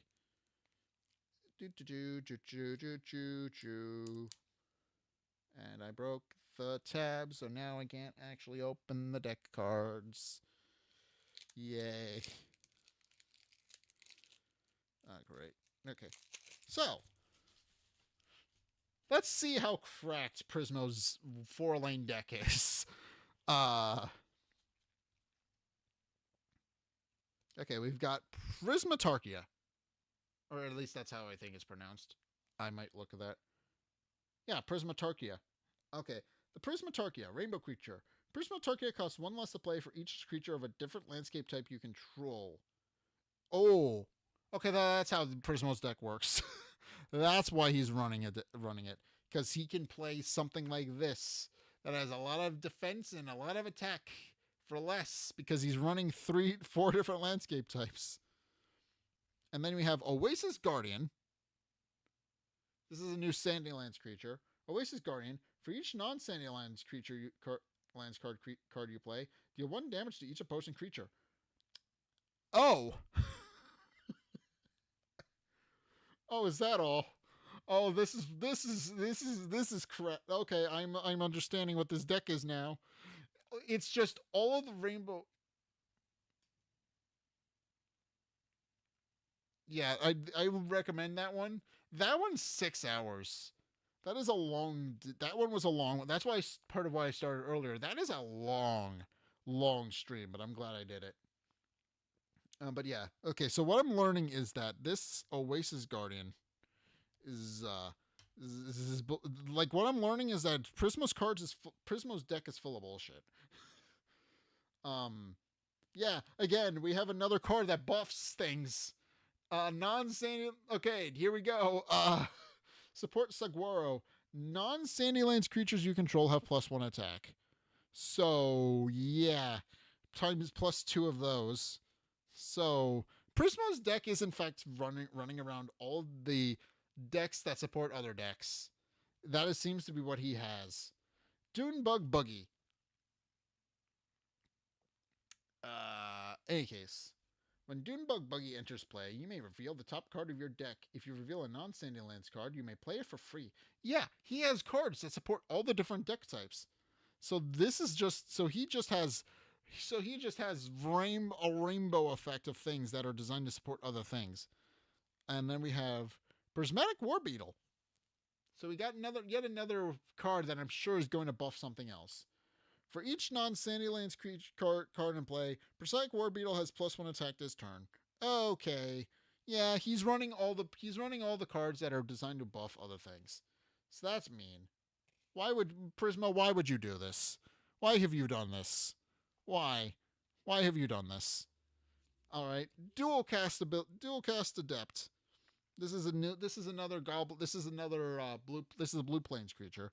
This is new, but yeah, he is running. All right, at the end of the turn, if you play 2 or more non-play blue plains cards this turn, draw a card. Okay, yeah, he has all of the effects for cards that are designed to work with each other, that are designed to just synergize with other landscape types. So he's running a 4-lane deck that is designed to synergize with other cards that aren't from the same deck. So that's mean. Okay.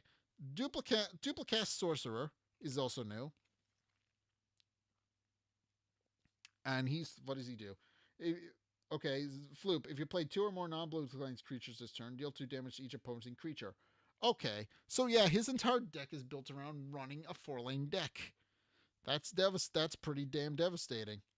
Like that is like Prisma. Why have you done this? Like it makes sense for the creature that he would be a jack of all trades kind of character, but it's still brutal. Spellbound Mystic is the new one, and this is our last blue plains creature from the deck. It seems. Blue plains creature at the end of your turn, if you play two or more non-blue plains cards this turn, heal 2 damage from the target creature in adjacent lane. So yeah, all of and then and then Prismo's own card is built around this as well. Like he also buffs the creatures by giving them more attack. Yeah, okay. So he's designed so his entire deck is designed around running pretty much whatever he wants. So that's pretty damn devastating.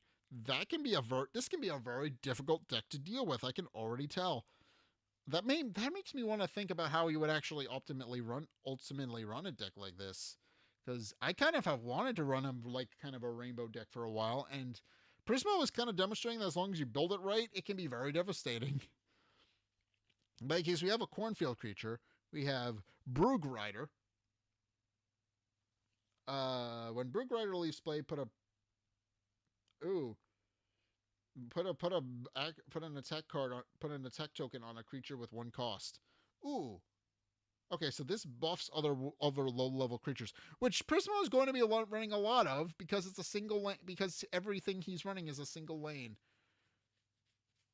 Uh, which and uh, wait, no, I think you're thinking of the show, not the anime. I don't think there was ever an Adventure Time anime. There was an anime for other Cartoon Network shows. Interestingly enough, though, there was what is it? Powerpuff Girls got an anime at some point. Rick and Morty tried to have an anime at one point. Uh, like it was made by a really good animation director, if I recall, the Rick and Morty anime, because he made Tower of God anime, which was pretty good. Unfortunately, it was a very surreal anime, and not a lot of people took to it. So, unfortunately, that was the issue with that particular anime. Like it was not like he made some really good like one off shorts for the anime, but then it was just not one off anime shorts. But then when they gave him a full anime, it kind of you had to watch it like 2 or 3 times from what I've heard, and that sounds like a very big time sink that I don't really think is required for like an anime that you're probably not gonna want to watch once. But in any case, we've also got Zebracorn, and Zebracorn Siege Shucker. Cornfield creature. If you play 2 non-cornfield creatures this turn, double Zebracorn Siege Shucker's attack until the end of your turn. Oh, okay. So this deals 4 damage per attack if you played more creatures. No, anime. I mean, that is where the word anime comes from. Is all animation at the end of the day. Like, but there are definitely things where it's like there's a difference between an anime and a cartoon, and some that blur the lines. Um, it's interesting because Japan does have like regular kids cartoons. They have anime, but they also have children's cartoons. Like it is like that, which are a very different kind of thing because they're designed for really young kids, whereas anime is designed for older kids and then adults when you get to that point. But the teenagers and adults. But yeah, it is very interesting. But in any case, President Sweetcorn, I have 2 of. Ooh, that's mean. President Sweetcorn. When President Sweetcorn enters play, gain an action. So he plays himself for free. And then you can play 2 additional cards after that. Oh boy. He's a 1-pointer that can be played for free. That's mean. I don't like that. Okay, and then we have the Lava Ants. What is Lava Ants? If you play 2 more non-flatlands creatures, this card put in an attack card chip on lava plant ants. Mean, devastating, potentially. Yeah, he was very overpowered. I mean, wish magic in most anything is very overpowered. Like, because Prismo himself explains it. If you aren't super specific with what you want when handling wish magic, it can potentially be very devastating. Like it can be like it is very powerful. In fact, I think like what is it? The Disney movie Wish, I think tried to base a film around that concept because wish magic is in fact very powerful, and in that film that's no exception. But from what I heard, they didn't do a good job with like the storytelling of that particular movie, so it kind of falls apart somewhat. And considering it was their 100th anniversary movie, that's kind of not a good look for a movie. I'll be perfectly honest. If it Because a lot of people did not like that movie. I did not see it, but I have not heard good things about it, so I just kind of stayed away from it. Um, uh, okay, Hothead, and Hothead is a 3-pointer. So Hothead costs one less to play for each of your creatures with cost one. Ooh, well, this is a single lane, so he's going to be free basically. Hothead is free basically because you're always going to have one pointers on your field. It's always going to happen. You're always going to be playing him with one or less. Okay, but we got Tectonic Tardigrade. Okay, this is an interesting one. I like this one. Tectonic Tardigrade, Lava Flux creature. If you play two or more non-Lava Flux creatures this turn, Lava Flux cards this turn, Tectonic Tardigrade takes no damage from approaching creatures this turn. So it's invincible, basically. Like, so long as you play two or more cards, it will never die and then just deal 3 damage consistently. So it's basically invincible. That can be mean. So, all right. And then we have Clampire Sanguine Shell. I don't know what he does, but I'm a feeling he's gonna be broken like everything else in this deck. Rainbow creature. When Clampire attacks, healed 1 damage from a friendly creature. Ooh. Okay, so this just heals everything. That's pretty devastating. Um, Carrier Crab. Carrier Crab is the only 2-pointer in here. So, well, one of the few 2-pointers in here. So he probably is very good. When Carrier Crab enters play, you may play a card with cost 1 for free. Okay, so he's just a support for his 1-cost cards. He can play him, and then play an additional card play an additional 1-pointer for free. That can be mean. That can help fill out his board quite a bit at the start, especially when you consider that President Cornfields just is playable completely for free and replenishes a point. So you can pretty easily get like 3 creatures if you get lucky with your hand. So that could be mean. All right, Chameleon, Rainbow creature. When you play Chameleon, choose its landscape type. Oh, okay. I have no idea how that's going to play into being broken, but it's pretty good. Being able to choose a landscape type. Well, actually, no, because he has a lot of things that evoke creatures of different landscape types. So you can choose a landscape type, and then that that triggers whatever ability he has. That can be mean. And we have Sand Synergy. This is a Sandyland spell. Draw a card for each creature of a different landscape type in play. Ooh. Okay, so that's mean. So he can essentially play a whole bunch of stuff with that card because he will be able to play a bunch of 1-pointers. And then just flood the board with those and then use Sand Synergy to pull a bunch of them. All right, and then we have Cyclone. Okay. Cyclone. Deal 4 damage to all creatures that do not cost 1.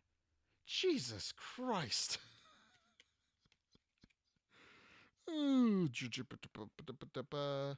Okay. And then we have Galeblade Tornado, which is a blue plane spell. I don't have 2 of these, so I'm just going to read it. Return target friendly creature to its owner's hand. Return target opposing creature to its owner's hand. Ooh. So this just returns all creatures to the hand. I wonder if there's a. I wonder if there's a. I don't. I didn't see an ability that triggers something if you do this, but I wouldn't be surprised if there's something in here for that. Killer Stilts is a cornfield spell. Your creatures with cost 1 have +1 attack this turn if you control 3 or more creatures with the cost 1 gain in action. Okay, so he has a lot of cards I'm noting that allow him to gain in action and play more cards. So that can be pretty mean because he can just flood his boards with stuff. Grim Exchange. Destroy a creature you control, then reveal the top card of another player's deck. It loses its landscape type and becomes a rainbow card. You may play it for free. So he can yoink cards. He can yoink cards from someone else's deck. Okay.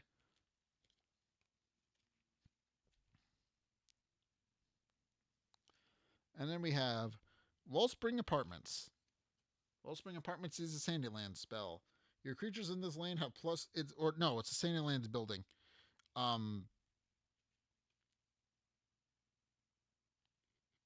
Okay, Sandyland's building. Your creatures in this lane have a +1 attack for each non-Sandylands card you have played this turn. Okay. So.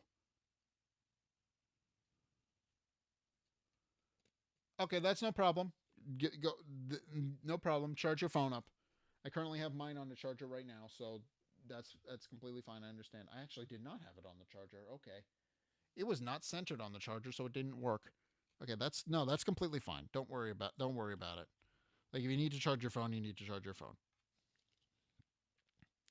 And we have Camp Colonel. I have no idea what this does, but I'm getting the feeling it's going to be mean. Oh, it buffs the attack and defense of all things with 1 cost. Okay, that's me. He has a lot of those, so that's always going to be mean. And then Pepper Palace. This is a Lava Flats building. This is also new. If you play 2 or more non-Lava Flats cards this turn, flanking creatures in this lane have +2 attack. Okay, so the strong... Okay. So the long and short of Prismo's deck is that he's designed to build... He built his entire deck around running cost 1 creatures and having them synergize with each other to be really, really, really, really, really mean. So that's... Why do I get the feeling the Lich isn't going to be much better? Because the Lich is the main antagonist. I would be surprised if he wasn't also devastating and mean. We're going to figure that out for ourselves in a couple of minutes. The Lich. The Lich is... He is built around... I get the feeling he's going to be built around drawing cards. If his card effect is built around healing yourself and dealing damage to your opponent when he has more cards than the opponent in his hands, I get the feeling he's probably going to have a deck built around drawing cards. That's just the long and short of what I think is going to happen.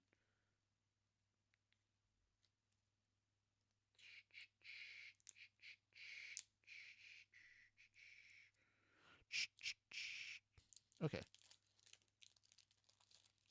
Yeah, let's see. Let's see if I'm right. Okay.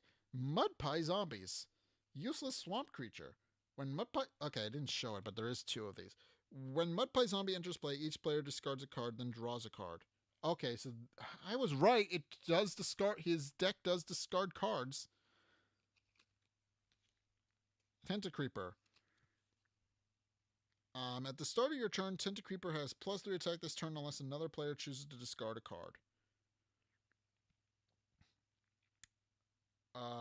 Okay, so it deals 4 damage normally. If someone discards a card, it deals 1 damage. Okay, so he is built around discarding a card.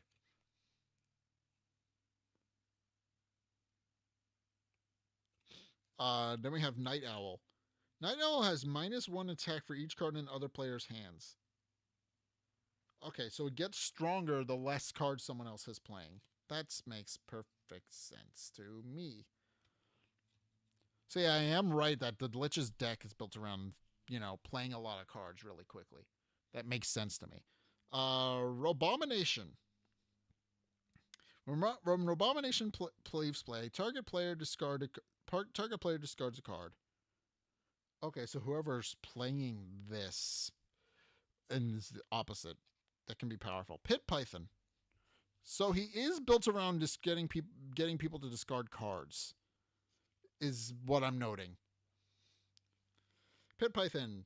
Pit Python has 2 punch to attack for every 5 cards in an opponent's discard pile. Ah, okay. Does he have spells that are designed to facilitate this? Because so far he has a lot of cards that are able to that gain abilities when his opponent discards cards. But so far he doesn't have anything to facilitate that. He doesn't have anything to facilitate actually discarding a card. Rotroot Rooter.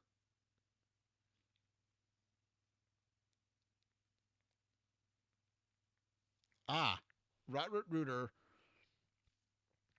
This is what. Okay, so he does have something in here. If Rotroot Rooter damages an opponent, they must discard a creature or reveal a hand with none. But it seems to be that it only works if he declares a direct attack with his creature. So he can't just draw that. Filth Flinger.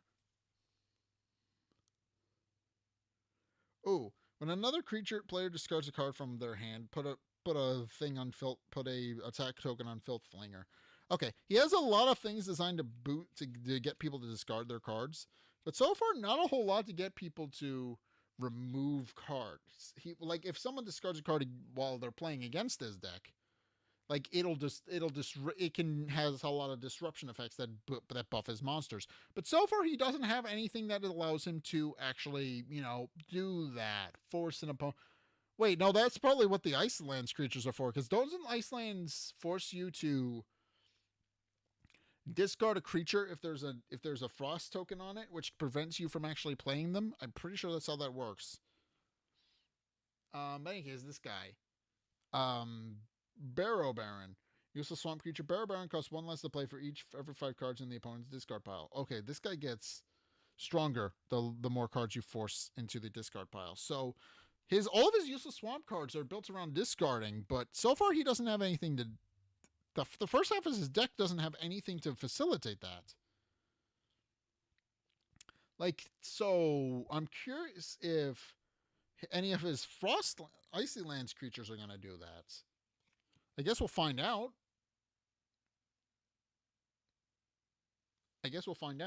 Icy Lands creature. When Frost Crown enters play, freeze all landscapes in its lane. When Frost Crown leaves play, you may remove a frozen token from one of your landscapes. Okay. Well, that's essentially what I expect from an Ice Lands creature. So, what does it do? Ice Fang Avalanchita. Okay, once again, we have cards that gain buffs. Because this allows him to draw a card if somebody discards a card while playing against him. But again, he doesn't have anything that forces somebody to discard a card. I'm not entirely sure how well this deck is going to work. I'm being perfectly honest. But then again, he also has cards from his. I may be forgetting something, but I remember. But maybe his other cards are designed to facilitate that, and I'm just forgetting that's what they're supposed to do. I don't know. Maybe. I honestly don't remember. All right. Blizzard Paw Avalanchita. When Blizzard Paw Avalanchita enters play, draw 2 cards unless another player freezes one of their unfrozen landscapes. Okay. I think. Cold Claw Avalanchita. When Cold Claw Avalanchita enters play, freeze an opponent's landscape. When a frozen token is removed from any landscape, heal all damage from Cold Claw Avalanchita. Okay. Right, they have to play an action to remove ice, if I remember correctly. So that is going to be devastating. Bitter Chill Avalanchita. Okay. This is the only card stack of it in here. I didn't show you guys that properly. Okay. When Bitter Chill Avalanchita damages an opponent, they must discard a spell or reveal a hand with none. Okay. So he has a couple of cards that are designed to remove cards from play, but only if he directly attacks an opponent. I don't see anything that lets him do that.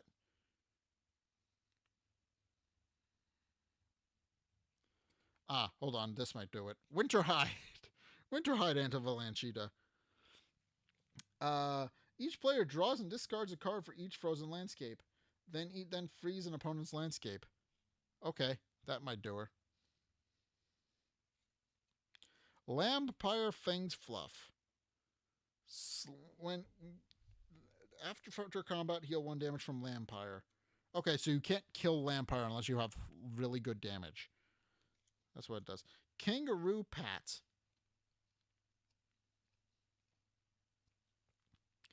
All right, so when Kangaroo Pat damages his opponent, put an attack token on a friendly creature.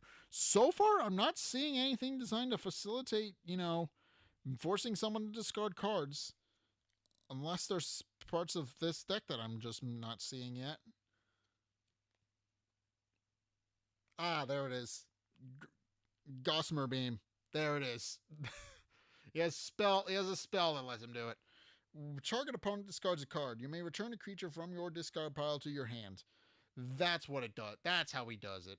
He has a spell for it. He has a couple of spells for it. Okay. Then we have Mire Madness. Mire Madness? I don't know what you do, but I get the feeling you're also going to help the Lich with his deck that otherwise doesn't work. Deal 4 damage to an opposing creature or player. Heal up to 4 damage from a target friendly creature or player. Target opponent discards a card. Did draw a card. Okay, so yeah, all of his spells are designed around facilitating his deck being able to work. That makes more sense now. That's why his deck wasn't working in my head. It's because we hadn't gotten to the spells yet, and they all facilitate and they all allow the deck to do what it's supposed to be doing. Isoland spell. Each creator reveals their hand and discards all cards with cost 1. Then each player draws 2 cards. Okay. So this is very devastating against Prismo specifically. He has a 1 of 1 cost card, a lot of 1 cost cards in his hands. Okay. Glacial Drift. This is an Isoland spell. Move a target friendly creature to an empty lane. Flees an opposing landscape in that lane. Okay, so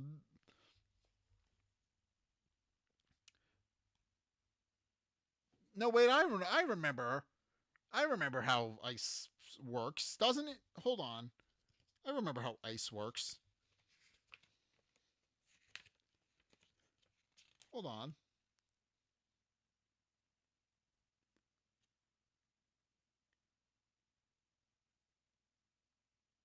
Um.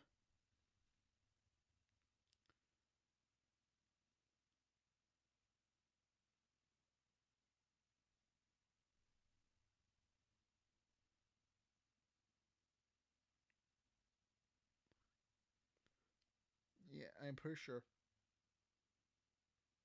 Yeah. Okay. To remove, I forgot to remove a card. To remove a frozen landscape. To heal a frozen landscape, you have to discard a card, which is how the Lich's deck works. So that's what it is. That's what I was missing. I forgot how frozen works. So yeah, okay, that's actually very devastating when you realize that half of his deck is frozen cards. Half of his deck is Iceland's cards. Waterfall of Swords. Deal damage to each opposing creature equal to its attack. Ooh, okay, so that can be very disruptive. We have Wraithwood Lodge. I don't think is a, yeah, no, I think this is a ghost, not a hologram. When a creature enters this lane, its controller discards a card. If they do, they draw a card. Ah.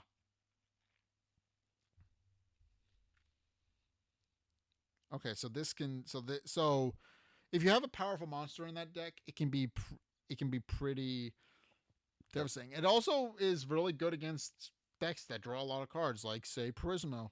So it does seem like the Lich and Prismo's decks are designed to counter each other, which is very interesting. Well, that makes sense if they're designed to counter each other, because Prismo relies on a 1-on-1 card, 1-star cards, whereas the Lich has something that's specifically designed to counter one pointer cards.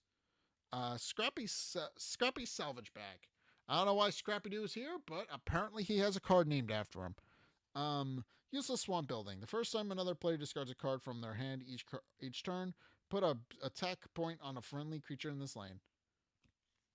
Okay.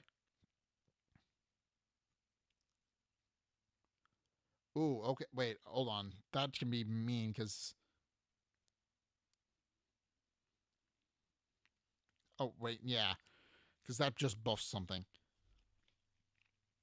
And then this is Cool Cone Cafe. Cool Cone Cafe. I don't know how you work. When Cool Cone for Cafe enters play, freeze the opposing landscape in this lane. Opponents must discard an additional card to remove frozen tokens in this lane. Ooh. Okay, so this makes it harder to remove ice on whatever lane this is in. That is potentially very mean. Okay, I understand now how that works. Okay. Phoenix Pyre. This is the last card in the Lich's deck. Phoenix Pyre. Rainbow Building. When a creature in this lane is destroyed, you may destroy Phoenix Pyre to bring that creature back into play in the same lane.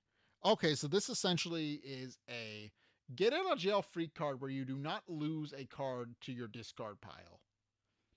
But you can only use it once. So it protects your cards from being ultimately disrupted and destroyed. That is pretty dang useful, I think. Okay, so overall, Prismo versus the Lich. Prismo is a very powerful, deck that very much understands how rainbow decks are supposed to work, and they can be very devastating. Whereas the Lich is designed around forcing you to discard your cards so that you can't actually play them, and then you lose a whole bunch of them. So he freezes landscapes. You have to play an additional card to get rid of your frozen landscape, and then play it in order to play a card at all, which can eat up your points. So it can eat up your actions. And then he has a card, and then his card is designed to facilitate to take advantage of that, because he can heal damage, and he can heal damage from himself and damage an opponent once per turn. So yeah, he has a burn effect. So overall, the Lich is a pretty neat little card. Is a pretty neat deck. It took me a few minutes. It took me a hot minute to figure out how his deck actually worked. But now that I understand how his deck actually works, that can potentially be mean. But it does require a bit of setup, because he doesn't really have a way to facilitate the burn effects, at least if he gets unlucky with his hand and can't play any icy lands cards. So it can be potentially pretty good, but it does require it can potentially be pretty good, but it does require a bit of work, is what I'm trying to say. All right, so that's going back in the box. And we have one more. I am gonna have to redo my box, I think, because I have a lot of. And now that I have additional tuck boxes, I am going to have to redo some stuff. So next on my list.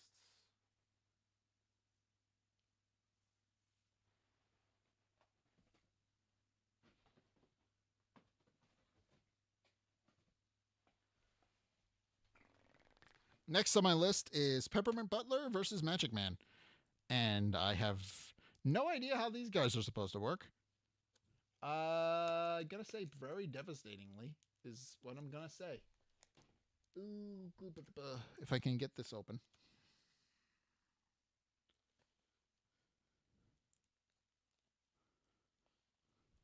Wait, I have scissors. I'm dumb. I forgot I had scissors.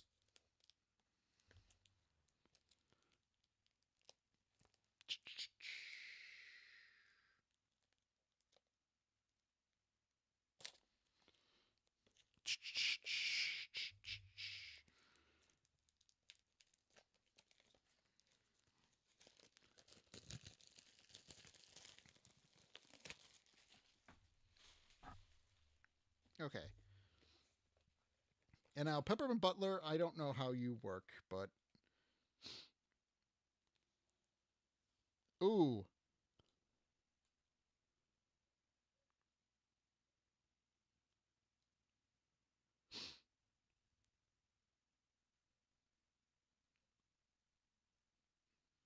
Okay, so well, we already sort of know. Magic Man gets more powerful with when he discards spells, so I get the feeling his deck is going to be built around that. And I don't really know what Peppermint Butler's is designed to do, but I get the feeling we're going to be finding that out shortly. Peppermint Butler, what do? Once per turn, if you have one or fewer cards in hand, you may deal 2 damage to a creature. And then he also has his own cards from, if I remember, the expansion from the 10th anniversary. So he can be pretty mean. In addition, to, if you add those cards to his deck, in addition to what he already has, because there's no limit to what you can play in a deck like this. So, okay.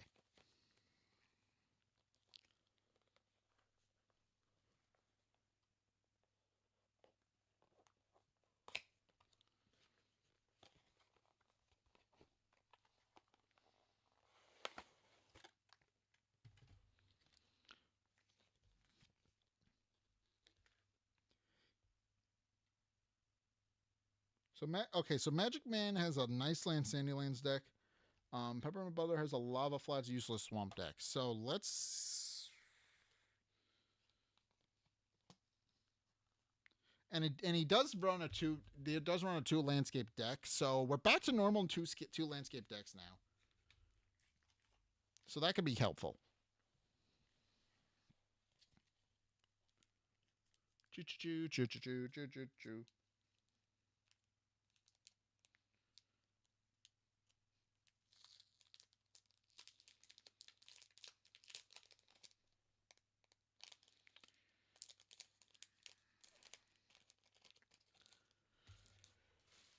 Okay, so we've got Magic Man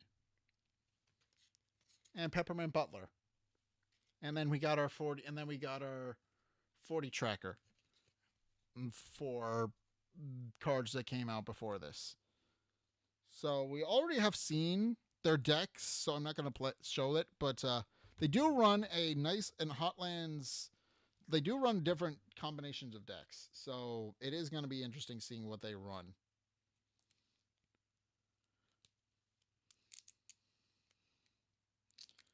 I already know this is Peppermint Butler's deck.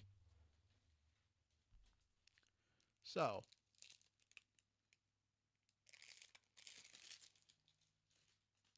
I dropped it. That would be bad. Why is it? I need to. Okay. Any case, let's figure this out. First off, oh, okay, more flamingo cards. At least to an extent. Yeah, okay. All right, there's a couple of doubles, but not many. Okay. All right, let's start with this new guy. I don't know what he does, but he seems mean. I get the feeling he's probably going to be mean. Flamingo Ashkeeper. When Flamingo Ashkeeper enters play, you may discard a card to burn an opposing creature. Oh. Okay, so he's built around.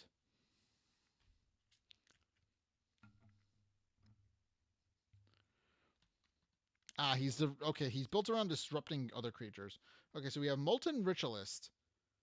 And then you flip it. Each player with one or fewer cards in hand draws a card. Okay. So he does have a couple of cards designed to facilitate his gimmick. Tinder Tyrant. If you have one or fewer cards in your hand, double Tinder Tyrant's attack.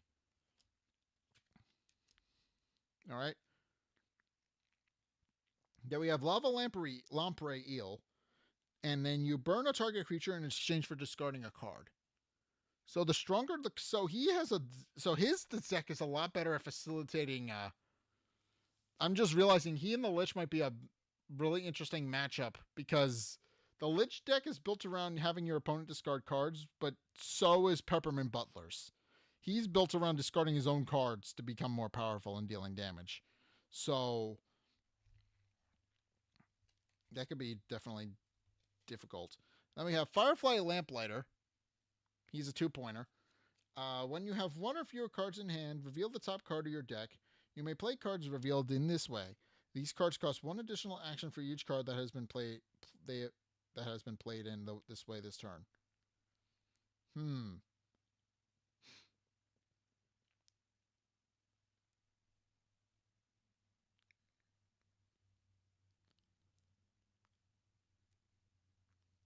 Okay, so the more card. So does he have any? He has a lot of one pointers, I think. So I think that should be fine.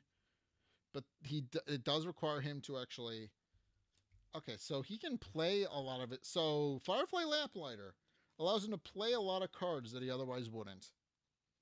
So he can but they all cost 2 points or one additional point. So all of his lava, all of his hotland, all of his lava flats cards, they're all 2 pointers with this guy on the field, but he's able to play them immediately when he draws them. So that can be pretty devastating.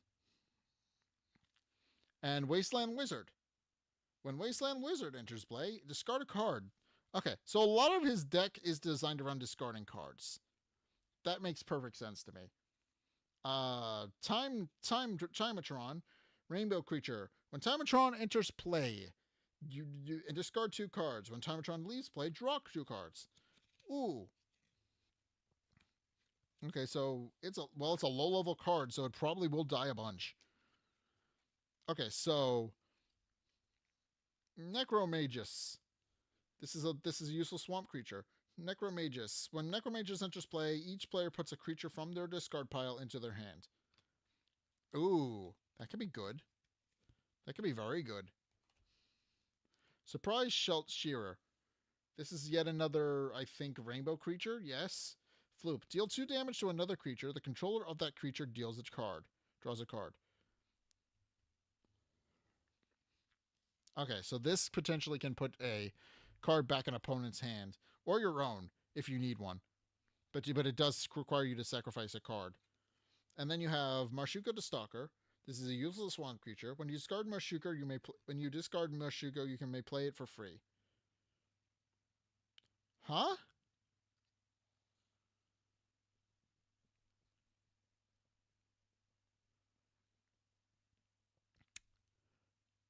Wait. So hold on. Does that mean he just refer? So that mean this card is basically invincible? Because that's what it seems to be saying. It dies a lot. It has only two defense, but you're able to play it for free. Does that when it's discarded? So does that mean like it'll just continuously just keep popping back up into your hand, and then you can play it again? Okay, I think that might be a potentially broken card. That might be potentially broken. I have no idea. Duskmud the Betrayer. He's a new character. I'm noting all of these are ninjas. When Duskama enters play, each player may discard 1 card to put an attack token on each of their creatures. On one of their creatures. My mistake. Okay, so once again, he allows you to buff your creatures and discard a card. Okay, so that could be good. Fenichaku the Renegade. When Fenichaku's Rangers play, discard your hand. Okay, there's where the effects comes in. He's a 2-pointer that immediately discards your hand and allows you to get Peppermint Butler's effect off. So that's devastating. Uh,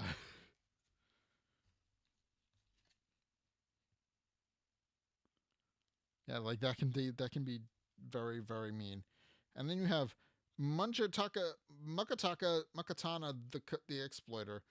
Makatana is supposed to attack for each player with 1 or fewer cards in hand. Ooh. Okay, so if you force everybody to discard a card, that potentially becomes very powerful. That does become very powerful indeed. Balkanai the Leech is a new one. You can discard a card to heal 3 damage from Bukanai, but it's a once per turn ability. That makes sense. That would be very broken if you could use it multiple times. I understand. And then we have Mushkanigawa the Free. Mushkanigawa costs 2 less to play. You have no other cards in your hand. Okay, so once you've run out of cards, he's basically a free card to play. That's pretty cool. Okay, now we have spells. We have Brilliant Flare. Draw 5 cards. At the end of your turn, discard all but 1 card. Okay. So you can draw a bunch of cards, but you also have to discard them. So that can be potentially very powerful, but also very costly to you. And then you have Searing Insights, which we have 2 of. Burn the target creature. If you have 1 or fewer cards in your hand, draw 3 cards. Ooh, okay. Then you have Incinerate. This is a lava flat spell. Deal 2 damage to a target creature. If you have 1 or fewer cards in hand, deal 5 damage instead. Okay, pretty powerful stuff. Pretty powerful stuff. Okay, so that can deal 5 damage if you have... Again, it seems like Peppermint Butler's entire deck is built around facilitating having low amounts of cards in your hand at any given point. So that can be potentially very devastating. Boxing Day. Boxing Day is a really interesting card because it allows you to buff your creatures by putting 1 point on each... 1 attack chip on each friendly creature. So that can be pretty powerful. All things considered, that can be pretty devastating. Trial by Fire. Okay, this guy's new. This is another spell. Reveal the top 2 cards in your deck, discard 1 and play the other for free. If you have 1 or fewer cards in your hand, you may put the discarded card into your hand instead. Ooh. Okay, so this allows you to get a card into your hand, allows you to discard a card and may potentially get it back. Okay. That could be devastating. I like that. Triple threats. Put 3 attack points on a target creature and discard a card. So this buffs a creature at the cost of, losing a card. But then again, the entire deck's built around that, so that's not really that big a deal. Summon Sludge. Useless swamp spell. Deal 2 damage to each opposing creature. When you discard Summon Sludge, you may play it for free. Okay, so yet another card that you can potentially have forever. That's pretty disruptive. All right. Temple of the Torch. Flatlands building. Lava Floods building. Floop. Burn a creature to this lane in this lane. Burn it again if you have 1 or fewer cards in hand. Ooh. Okay, so this allows you to just burn a creature, and if you have low on hands, you can buff your stuff again. And then finally we have Community Forge. This is the last Lava Flats card in Peppermint Butler's deck. All creatures in this lane have +2 attack. So okay, so you and your opponent. That's strong. Okay, so overall Peppermint Butler's deck is pretty good at building around discarding cards. And I'm already noting that it may be a difficult deck to build around if you're fighting I didn't put Peppermint Butler's... I forgot to do that. Hold on a second. Oops, shit.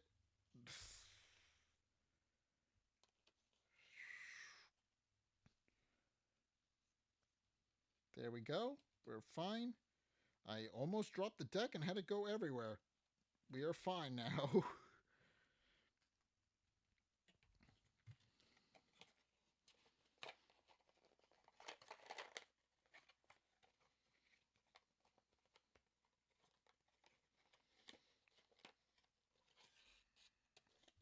Okay, and then last but not least, we have Magic Man, who is probably the saddest character in this whole game, in this whole franchise, I think.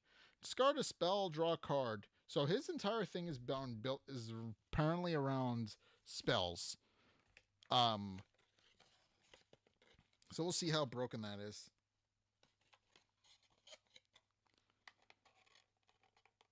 Like, because I get the feeling his is going to be built around spell economy. Like, using spells to become more powerful, I think. I guess we'll see in a minute once I get this deck open.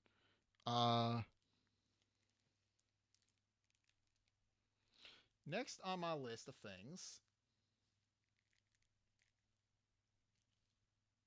if I can get this open.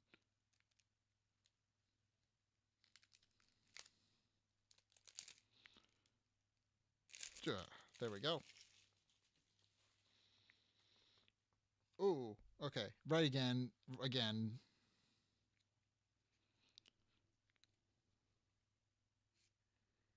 Yeah, he has a lot of nice lands and sandy lands creatures. I forgot about that. Okay. And we have Fialis the Caretaker, who costs 1 point. Nice lands creature. When Fialis enters play, you may reveal any spells from your hand. Target player heals 2 HP for each spell revealed in this way. Uh,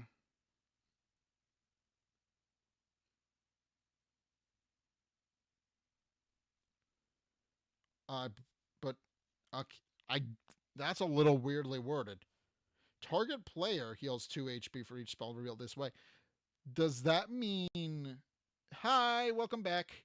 So does that mean if someone owns this card, they do the same thing? I must say that's what that was. That okay. In case, um, Canopic the Ceremonial. He's yet another card. I'm noting all of these are going to be based around pots and other things. I'm pretty sure.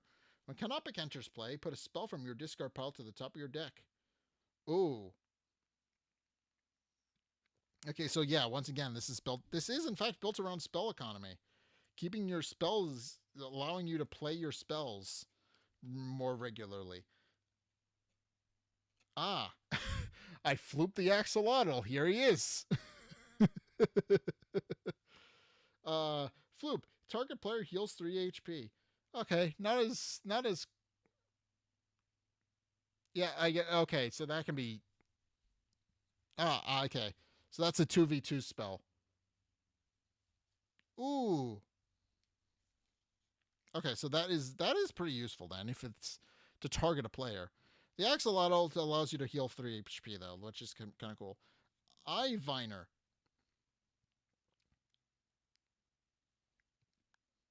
Okay, Eye Viner. When Eye Viner enters play, if you have 3 or more spells in your discard pile, put 3 attacks tokens on Eye Viner. So Eye Viner gets a lot more powerful the less spells you have in play. That's pretty useful. Oh, and yet again we have more pot cards. Okay, so all of his decks seem to be based on potions, is what I'm noting. A lot of his cards are based on potions. So we have Spilleth the Crippler. When Spilleth enters play, discard the top 3 cards from your deck. For each discarded spell, deal 2 damage to target creature. So if you you have a lot of spells in your, well, I'm getting the feeling he has a lot of spells because I'm already noting this. We're starting to get through a lot of his monsters, and there's notably a lot of spells in this one. So I get the feeling he's built around spells and not so much monsters. And then we have Chalice the Cruel. After you play a spell, deal 2 damage to an opposing creature. Okay, so that gets more powerful the more spells you have. Then we have Bottlebeard the Cool. Sandylands creature. When Bottlebeard enters play, you may put up to 2 cards with potion in their name into your hand from your discard pile.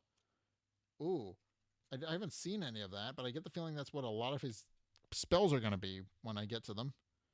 Yeah, he has a yeah, okay, that isn't exactly what it is. Okay. Erlenmeyer the Calm. The second spell you play each turn costs 1 less. Okay. Yeah, again, a lot of his okay, so a lot of Magic Man's deck is built around spells. And he has 1, 2, 3, 4, 5, 6, 7, 8, 9, 10, 11, 12, 13, 14, 15, 16, 17, 18, 19, 20, 21, 22, 23. He has 23 spells in his deck. Okay, so considering decks are about 40, half his deck is spells. No, more than half his deck is spells. Like here's a side by side comparison. This is his monster deck. If I can get it lined up directly with the camera, and this is his spells, his spell deck. And I'm also wait, I also didn't do all of them. Yeah, it's Quafius the Chemist. Here's another one. Quafius the Chemist. When you first play a spell each turn, you may resolve its effects a second time. Oh. Okay, so you can use. Okay, so his spells are can do. Okay. And then we have Heart Potion. Yeah, now we're getting into his spells. Heart Potion. Heal 5 damage from target creatures, or have the target creature heal 5 or have the target player heal 5 HP. Then, if that creature has no damage or that player is at max HP, draw a card. Okay, so you can proc this. So he has a monster that allows you to proc these twice. So that can be pretty helpful. So he actually has a lot that are designed around expanding the usefulness of his spells. So that makes sense that a lot of his spells would be like this. Swordhorn, Rainbow Spell. This of course does not work with some of his spells, but it is a spell that he can use. Put an attack counter on target creature. This is again for every 2 spells in your discard pile. Okay, so this can potentially really boost an attack. Okay, we have Math Potion. It's kind of like shaped like a brain. I like that. Math Potion. Draw 3 cards and put 1 card from your hand on top of your deck. Ooh. And then we have Yoked Potion. This is yet another potion effect that he has. Heal 2 damage from a target creature and put 2 attacks counters on it. Then, if that creature has at least 5 attack, draw a card. Okay, so the stronger your monsters are with the attack tokens, the more devastating that card is. Because you can also draw a card if it's high enough. Crystal Ball. Rainbow Spell. Name a card and reveal it to the top of reveal the top card of your deck. If it's the named card, play for free. Okay, so if you have to call, essentially the way you have to do this is that you have to call whatever card you're supposed to be using. But once you do that, that's pretty devastating. You can potentially play it for free. I like that. Phoenix Talisman. We got yet another one of these. An Iceland spell. When a friendly creature is destroyed this turn, return it to its owner's hand. Okay, so this makes it so that you can't actually get rid of a monster. And that can be really devastating. Bull Sigil. Rainbow Spell. Put an attack counter on target creature. If the creature has 2 or more attack on it, you may draw a card. Interesting. Very interesting. Cheat Sheet. Okay. Cheat Sheet might be fun. Cheat Sheet. Draw a card. The next 2 cards you play with potion in their name cost 1 less this turn. Well, he has a lot of those, so that will definitely help. I actually think a lot of them are low cost, so Cheat Sheet can help you play a lot of potions really quickly and boost their economy because you have a effect card monster effect that does that. Okay, so Punch Potion. And then this allows you to deal deal 3 damage to target creature or player. And you can do it twice and you have 2. That can be mean. So you just get to punch it.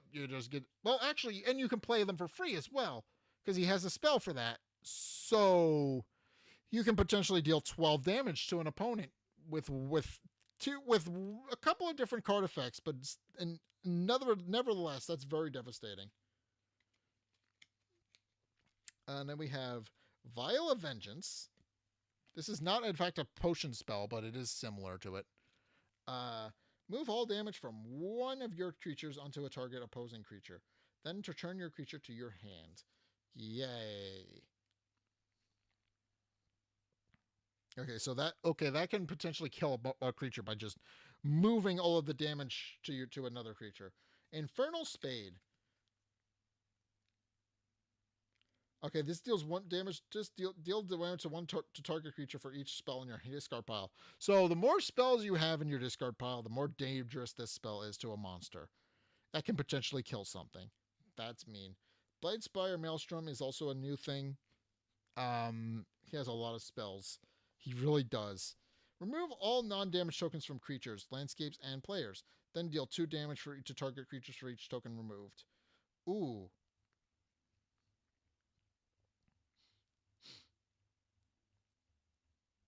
Oh wait, that potentially can blow back against you, doesn't it? because that removes all tokens from play.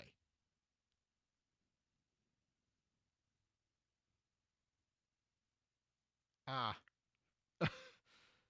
essentially, we yeah, Monster Reborn. I also know is banned, but I also know what is it? The Spell Sword and Elemental Lord cards. That's an interesting deck that I want to run at some point. But like the Spell Sword and not the Spell Sword, the Elemental Sabers and the Elemental Lords. They're designed like all of the Elemental Lords are designed to be to mimic a banned card effect, which I think is really interesting. Um, and Monster Reborn is one of those, which I think is interesting. In any case, Spellstorm. This is the Sandyland spell, and I think his last spell total. Deal 2 damage to each opposing creature. Discard the top 3 cards from your deck and gain 1 action for each spell discarded.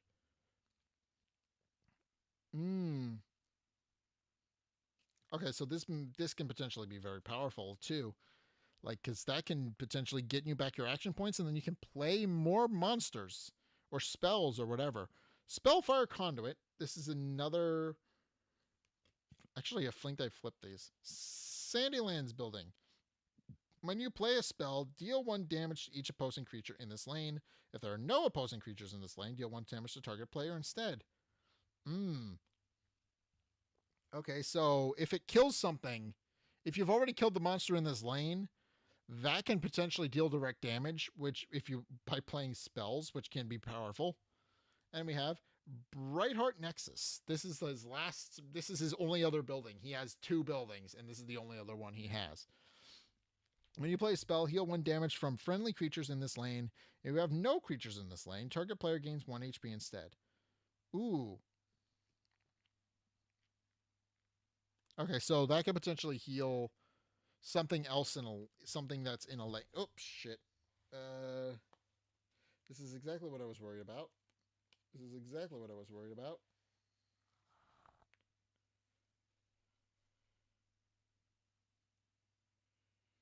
Yes, this is exactly what happened last time. Where I dropped it and almost sent it everywhere. Okay. But overall, Magic Man has a lot of interesting spells in his deck. Well, actually, he has a very interesting deck where it's built around spells, which I haven't really seen before. It makes kind of sense that he would have an entire deck built around that. Of just slinging spells and becoming more powerful. Which fits Magic Man very well, if we're being perfectly honest. So, that is all of the main card. That is all the main decks. I'm going to say, overall, all the decks are really fun. I'll be honest with you. All the decks are a lot of fun and very interesting. Like you have a couple of these. Like you have Puppetman Butler, who's built around discarding cards to become more powerful. You have the Lich, which is built around discarding other people's cards to become more powerful. You have Magic Man, who is designed around spell economy. You have what is it? I believe the other person that was in my deck was Prismo, who is a single turn lane who has a lot of single point monsters that are all designed to synergize around each other and be very, very mean because of that. And then you have Fern and Flame Princess, who are designed to teach new mechanics, which I like a lot. So, yeah, those are potentially very, very devastating and powerful. But now we get into the new stuff. So we have a box that has a whole bunch of new stuff in it, and this is probably going to stay in the box. I have no idea what's in here. All I know is that there's a new game mode that I can play with these. So this is the new game mode. This is the new game mode that was added for the 2025 version. So you have single player, and now you had double play, and you had multiplayer, where it was 1v1 and 2v2. But now we have the Darklands decks, which is going to be very different. And now that I can actually I can now that I actually have them open, I can showcase what they do. Yeah, here's the new rules. This is what we need to read first and foremost. Uh, okay, so these are the new. Yeah, these are the new decks. This has a lot of new spells in them, new creatures. I have to read. I have to read up what this does because these are all new. But there. Oh, there's also Overlord card. Okay, I will explain what this does. Oh, there's a lot of HP on these.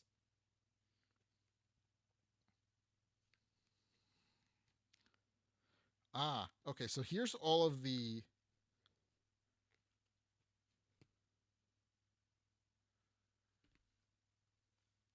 Some of these are not in the right order. That's okay.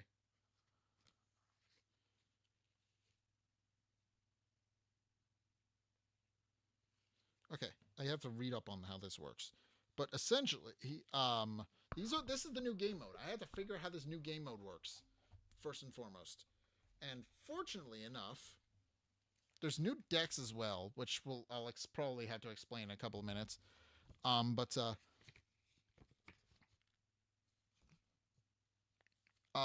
okay. So here's the explanation for this.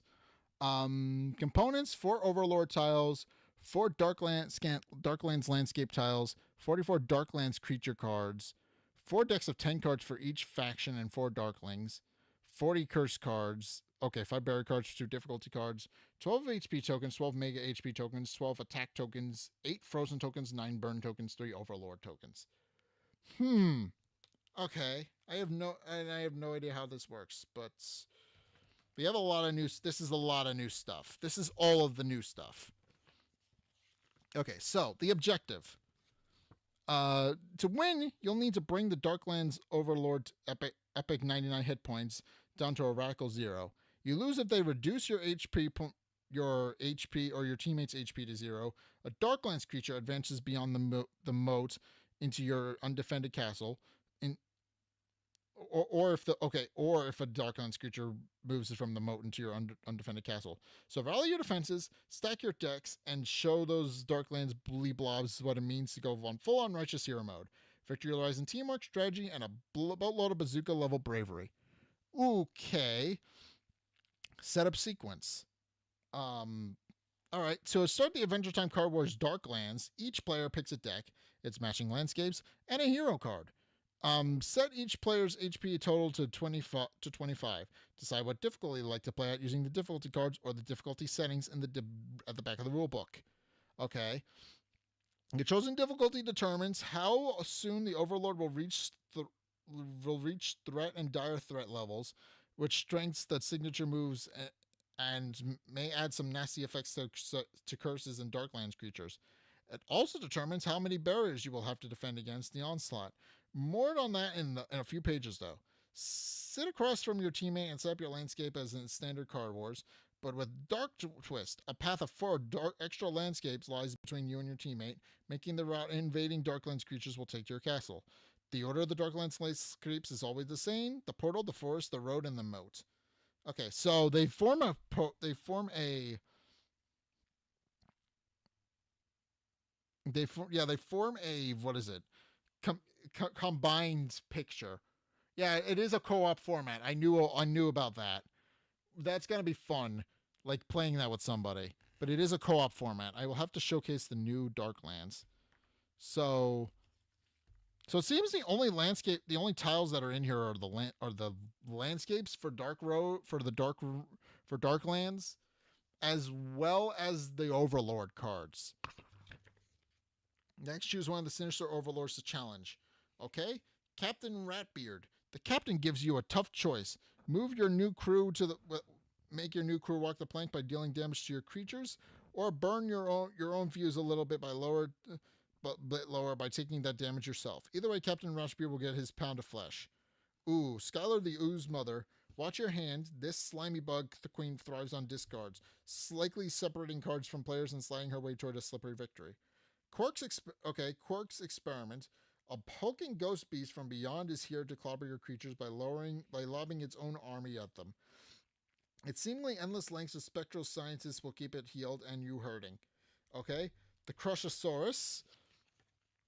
This radical freewheeling dino knows every twist and turn of the terrain, pushing its motorized troops relentlessly to ride you down.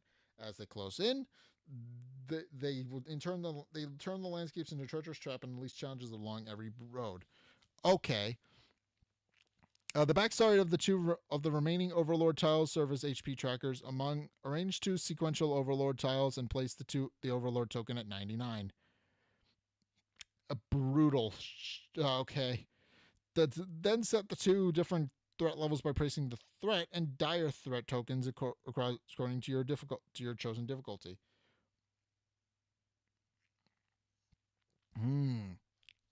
Okay. So that's how that works. Each game, the Overlord commands two armies of Darkland creatures, and Overlord always commands the army that matches their symbol, plus one other army. Find the army that corresponding to your chosen Overlord, then select another army at random. Shuffle these cards together to form the Overlord's army deck. Return any unused Overlord tiles and army decks to their box. Ooh, okay, so that's how that works. There's Overlord symbols. I see that now on the I don't even have the deck open yet. So you bring any other deck you can from personal. Yeah, that makes sense. So it's based on how well you think your deck will work, and that is fascinating. Okay, so I do see what they're talking about. There's a symbol right here on the top. So there's 4 suits of these, and it depends on how you do. But then what is? There's new creatures in here, specifically as part of this expansion, I guess. All right, place the 4 Darklings cards in stack within reach.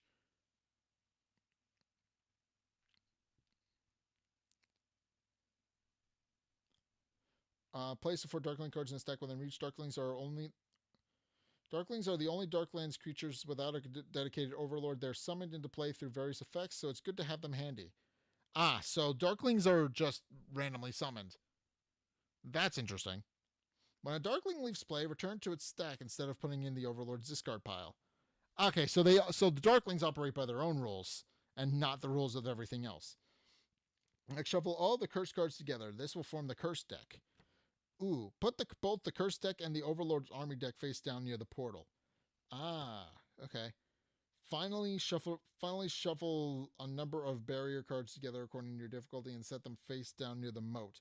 Depending on your difficulty, you have 1 or more barrier cards. Okay. Once all decks have been shuffled, including the player's deck, each player draws 5 cards, taking mulligan like a normal game if you need to. And with that, you're ready to play. Okay. This is a really interesting game mode so far. I was familiar with how I was kind of. I don't know. I'm not familiar with that game, but I believe you. In any case, turn sequence. Turns in Darklands mode are broken up into 4 phases: invasion phase, planning phase, curse phase, fight phase. Invasion phase. The invasion phase has 2 steps. Advance all creatures on the Darklands landscape. Summon a Darklands creature. Oh. Right, because they just move. I remember this from the Kickstarter. They just move along the line.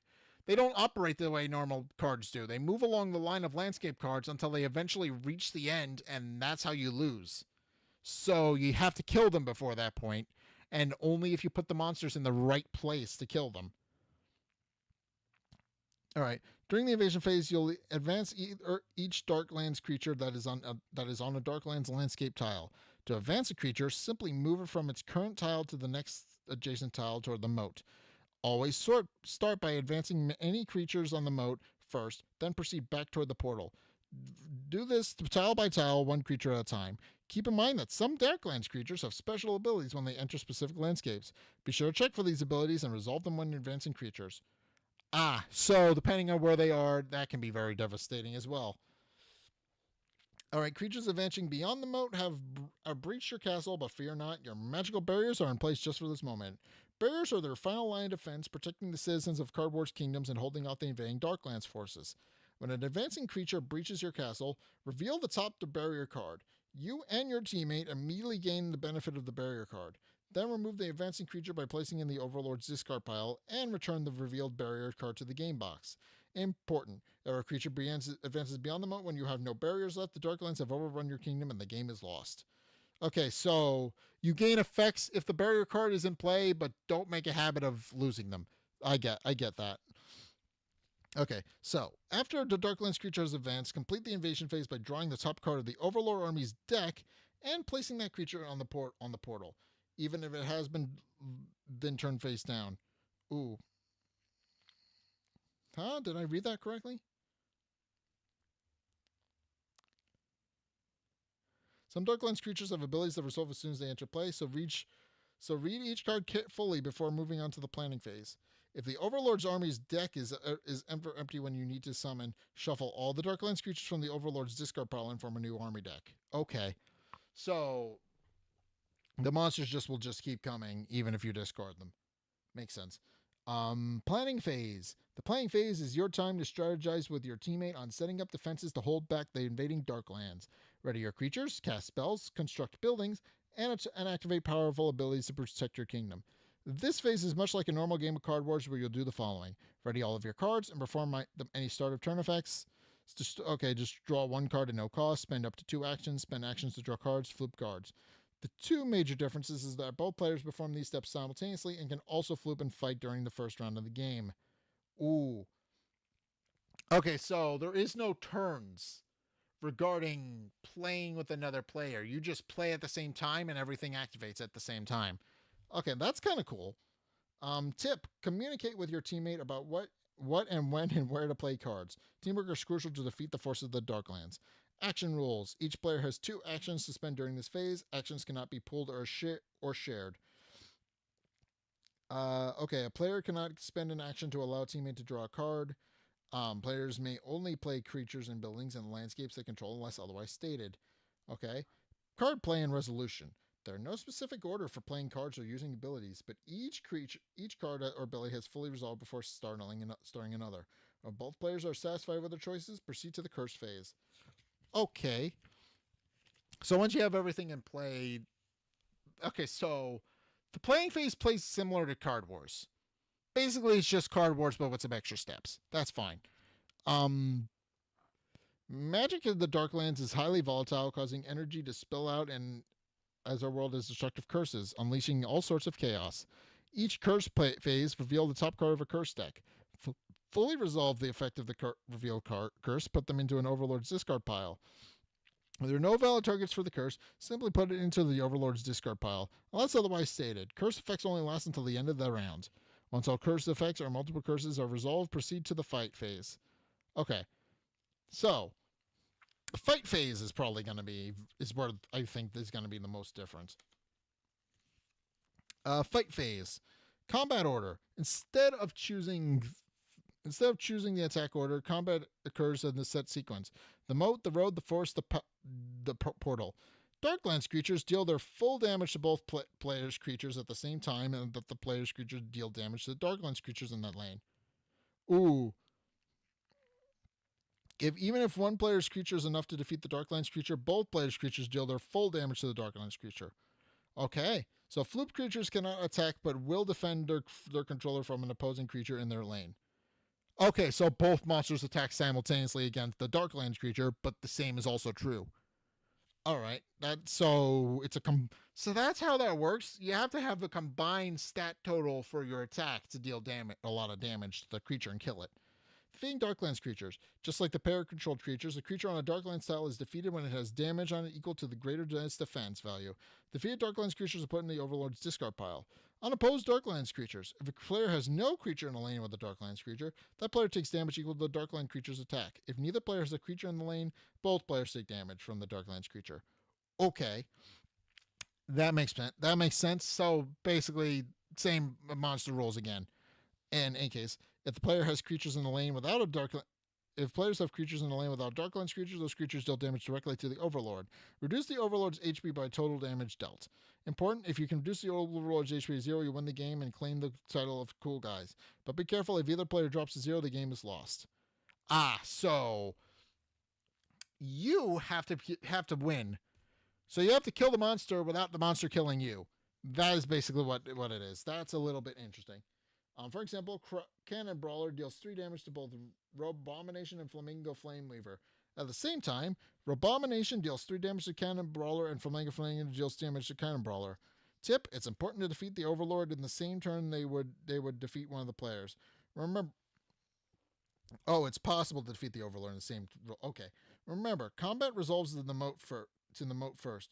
If you can reduce the Overlord HP to 0 before they deal fatal damage to you, victory is yours. In the rare case that fatal damage would be dealt by you and your teammate and the Overlord within resolving combat in the lane, your selfless sacrifice still saves the kingdom and you win. After resolving combat in the portal, the fight phase ends. End of turn effects. If any end of turn effects are in play, resolve them now. When you're finished, we begin the next round by staying with the invasion phase.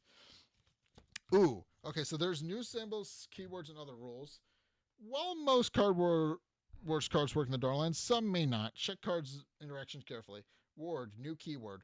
Ward is an extra layer of temporary defense for creatures. Ward X prevents the next X damage dealt to this creature during the round. Ward can block damage from multiple sources. Example, a creature with Ward 4 takes 3 damage, leaving Ward 1. If the latter takes either 3 damage, 1 damage is blocked and 2 damage is dealt normally. So it's cumulative damage. It eventually stops working.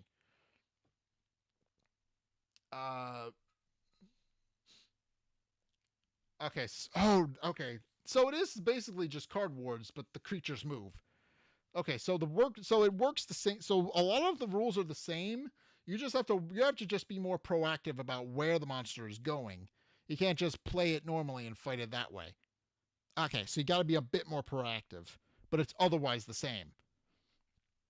Okay, at the start of the round, any remaining ward expires whether or not the creature took damage. Signature move, new keyword. Whenever you see this text or on a card, it indicates that an Overlord will perform its signature move. Refer to the special effect listed on the Overlord's tile and resolve it now or when the effect's conditions are met. This symbol represents threat and negative effects that are active as soon as the Overlord HP reaches or falls below a specific number. This threat level varies depending on your chosen difficulty and is marked with a token on the Overlord's HP tracker. When the Overlord's HP is above the threat level, ignore the text specifically marked by the symbol. Other related text in this card tile separated by the line break is always active.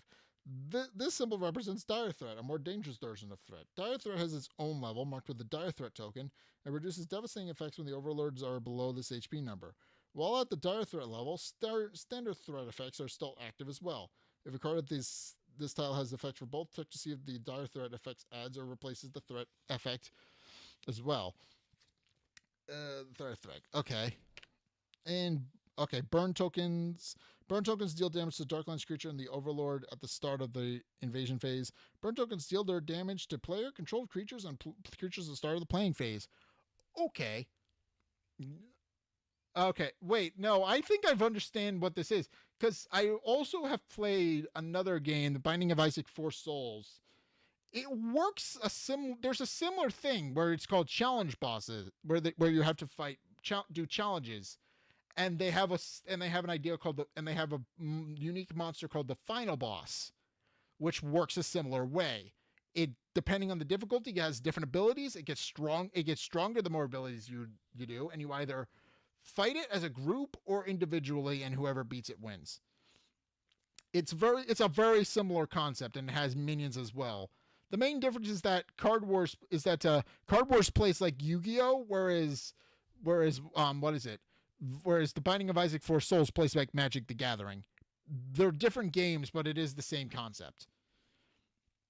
So it works. So it's a very similar concept to that. Okay, but in any case, where was I? Darkland creatures. Darkland creature may refer to any creature. Yeah, The Binding of Isaac 4 Souls is a fun game. It is really fun. Okay, Darklands creature refers to any creature on a Darklands landscape that tile, even if it wasn't originally part of the army decks. Creatures in the army deck or Darklings are considered not to have a cast. Face down Darkling landscapes. If players manage to flip one or more Darklands landscape face down, the creatures and cards and effects that refer to those tiles are ignored. However, if a new round begins with all Darklands landscape tiles face down, immediately flip them all face up. Creatures are still summoned to the portal during the invasion phase, even if it's face down. Ooh. Wait, does that mean that you can't halt them, but you can delay their effects if you flip their landscape over? That can be interesting. Friendly creatures and players. Friendly creatures refer to creatures controlled by either you or your teammate. Friendly players represent any players who are not opponents. Keep this in mind when you're interpreting cards effects. Frozen tokens. Frozen tokens on player-controlled landscapes function as usual. For Darklands landscapes, treat frozen tokens as creatures on this landscape have -3 attack. Okay. Started to go never a teacher on this landscape fights. Only one frozen token may be on a Darklands scan landscape at a time. So it slows them down but doesn't stop them. Okay, okay, have fun taking your dog out. I'll still be here probably. Um Okay, opponent with most least HP. If players are tied for most or least HP, they choose who is targeted. Opponents and opposing. When an Overlord, Curse, or Dark Lord's creature refers to an opponent or opponents, they are referring to the player. Also, if those cards refer to an opposing creature, they are referring to a creature controlled by the player. Overlord hand. The Overlord does not have a hand and cannot gain or discard cards. Any effect causing the Overlord to discard or turn cards into its hand is ignored. The Overlord's hand size is always considered 0 cards. Placing moving Darklands creatures. If a card instructs you to place or move a Darklands creature without specifying a location, you may choose which lane to place it in. If you need to advance a creature on a Darklands landscape to a landscape occupied by another creature, they both advance. Only one creature can get on a Darklands landscape at a time unless otherwise stated. Ooh. Okay, that kind of makes sense. Clarifications. Diabolic Duo and the Trojan Lizard. These cards' abilities are only resolved when they are destroyed. If either one is instead removed from play, its ability does not resolve. Frostfly. This card does not freeze the landscape it is on, only the player's landscape of that lane. Ah. Lab Ghosts. Players may choose which empty landscape to control new Lab Ghosts. The new Lab Ghost will also resolve its effects when it enters play. In this way, it is possible to fill up all 4 landscapes. Mr. Squeaks. When Mr. Squeaks cannot cannot be dealt damage, it can leave play with effects that lets you destroy a creature outright or remove one in the game. Mr. Squeaks cannot be returned to its owner's hand since the Overlord does not have a hand. See Overlord Lord rules. Vile Nurse. The Overlord cannot heal beyond its max HP of 99. Okie doke. And that is all the rules. Ah.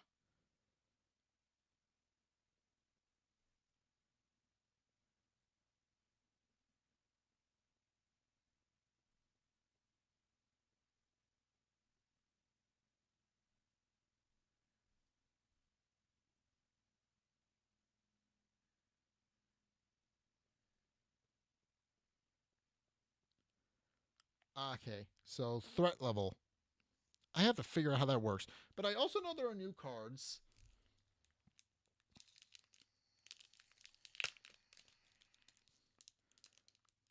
Yeah, we have new Kickstarter cards, so I'm going to show those off. So we have. So you have Simon, because in Fiona and Keiki is in fact not the Ice King anymore. The first time a player removes a frozen token during this turn, their turn to draw a card. Okay, so if you remove a token from play, that's helpful. And we have Choose Goose. Choose Goose can be fun. At the start of the game, choose a letter of the alphabet. The first card you play each turn with a name that starts with that chosen letter costs 1 less. Oh, that's an interesting effect. That's a very interesting effect, but it makes sense for his character. Grod. I don't know how to pronounce that, but all I know is that they worship this guy a lot. I know this guy's supposed to be God or something in like the Adventure Time universe or something. It's very confusing. When you control four creatures with a combined cost of 8 or greater, your creatures have +3 attack in return. That's helpful. Betty! And then we also have Baby Finn and Jake. I'll go with that in a minute. Betty! Your minimum deck size is plus 5. Ooh, begin the game with 5 different one-cost spells removed from your deck. Set them aside. These are your research notes. Pay 1 action, reveal a random card from your research notes, and play it for free. Limit once per turn. Ah, right. Baby Finn and Jake. Baby Finn and Jake is a very cute looking card. I love this design a lot. It's so adorable. Look at it. It's so cute. All right, your deck cannot contain creatures with more than 3 attack. At the start of your fight phase, choose one of your creatures. That creature gets +3 attack this turn. So it restricts so it puts restrictions on what monsters you can have, but it also makes them stronger.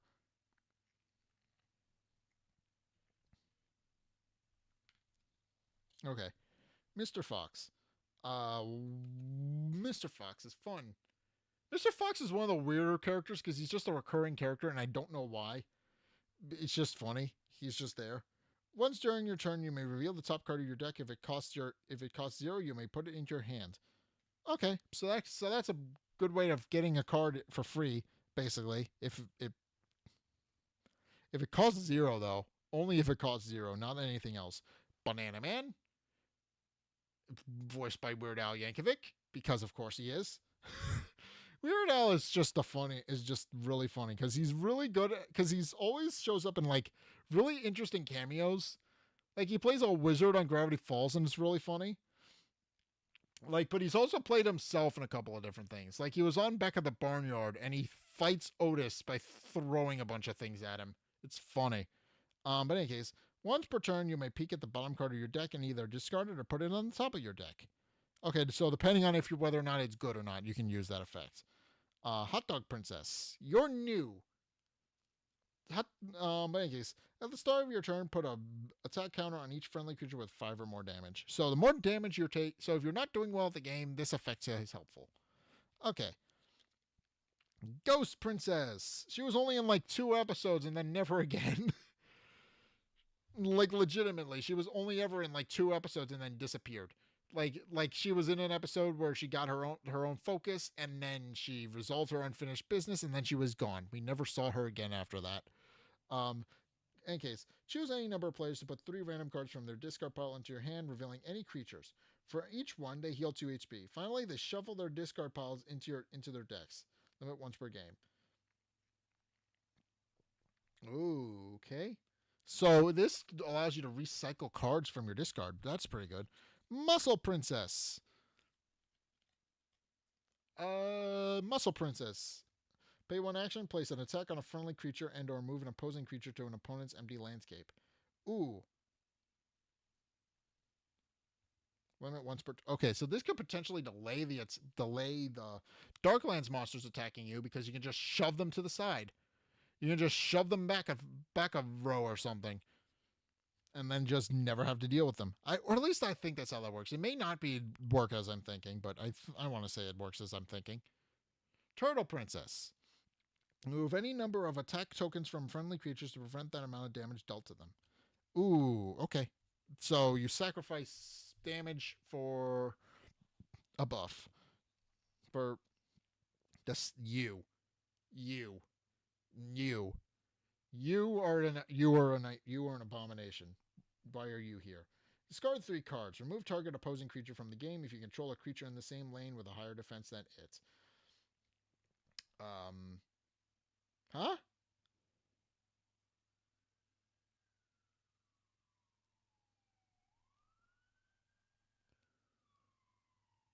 Okay, this might be a disruptive effect for the game, for the actual like Darklands game. I don't know. And then we have a blank that you can just make your own effect and card on. I'm just gonna show that. They gave me this. The snail. Okay, what do you do? What do you do? I mean, the snail's kind of iconic, but I do wonder what they do. The snail. When you're at or below 15 HP, draw an additional card at the start of your turn. When you are below 5 HP, draw a second additional card at the start of your turn. Okay, so the worse you're doing, the more cards you can draw on your turn. Up to 3 potentially. But you have to be doing really badly. Okay, and that's all the new There is new. I know there is new like creatures. I may.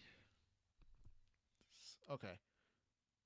I may use the remaining tuck boxes to separate out the creatures, if I'm being perfectly honest. I also need to figure out.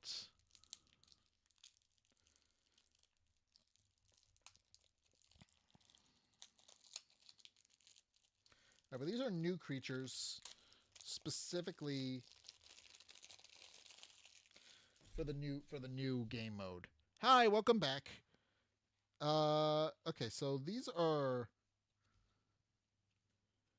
additional Darklands creatures, so I'm going to set these are Darklands creatures. I'm going to set these for the side for when I do the rest of the Darklands. So this is going to go here. Yes.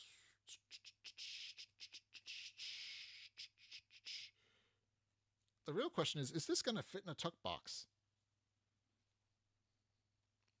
Let's try. Let's look at that. Is this going to fit in a tuck box? Where's my other tuck box? I had two of them here, and it's gone.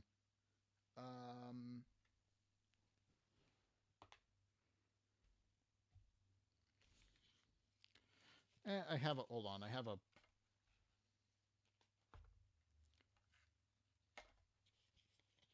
Do. Yes, they do fit, but it's going to be really difficult to fit them. Okay.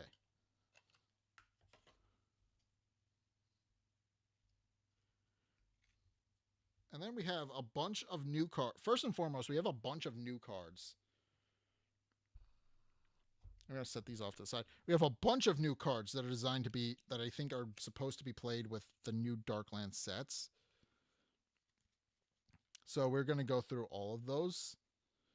Or these are actually specific. No, these are all the Kickstarter exclusive expansion cards. And all of the ones that are designed to work with the new characters. So that makes sense. Okay, so we've got. Oh, we've got 3 copies of each for everybody. Okay. Okay, I love that. I love that. That's funny. Okay, so first things we've got is Blizzardborn, who is a new creature designed to work with Simon specifically. Icy Lands creature. When Blizzardborn enters play, freeze all landscapes you and your target opponent control. You may play creatures onto frozen landscapes. So this disrupts like the entire board. That is very, very well. That makes sense considering you're supposed to run it as part of the Darklands deck. I'm pretty sure. And we've got 3 copies of those, so that's going to go over to the side here. This I think might go in the. Can I fit this in the box? I'm gonna say I can fit this in the box, but I don't know. I don't know where my other tuck box is. Should. Okay. Operative word there being should. That should fit. I don't know if it will, but that should fit. Here's my other tuck box. How did this get down here?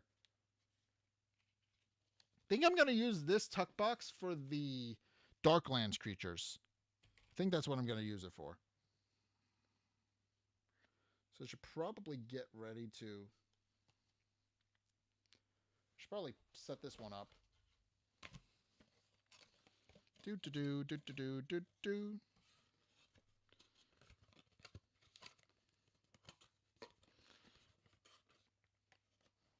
I have 8 tuck boxes, so I have to figure out some room for them in my existing box. I did not organize my existing box of Card War stuff correctly, I think. So I do need to fix that.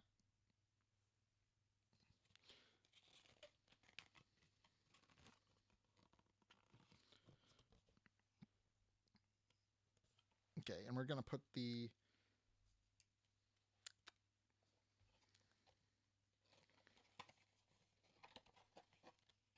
I'm going to put the Kickstarter exclusive ones in the box.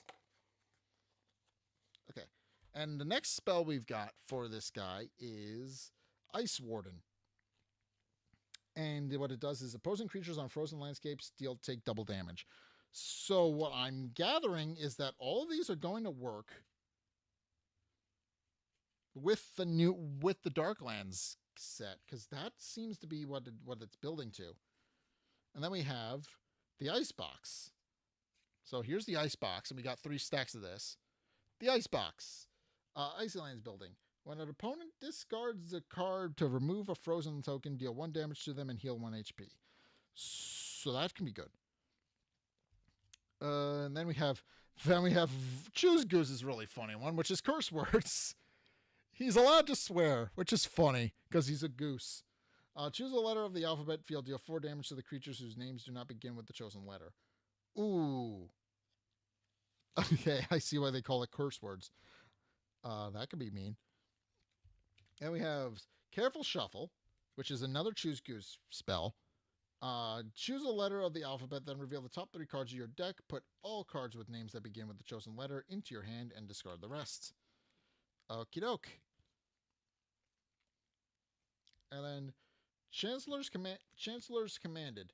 When Chancellor's Commanded enters play, choose a letter of the alphabet. Other creatures you control whose names begin with the chosen letter have +3 attack. Ooh. Okay. And here we have... Here we have the Pie creature coming back.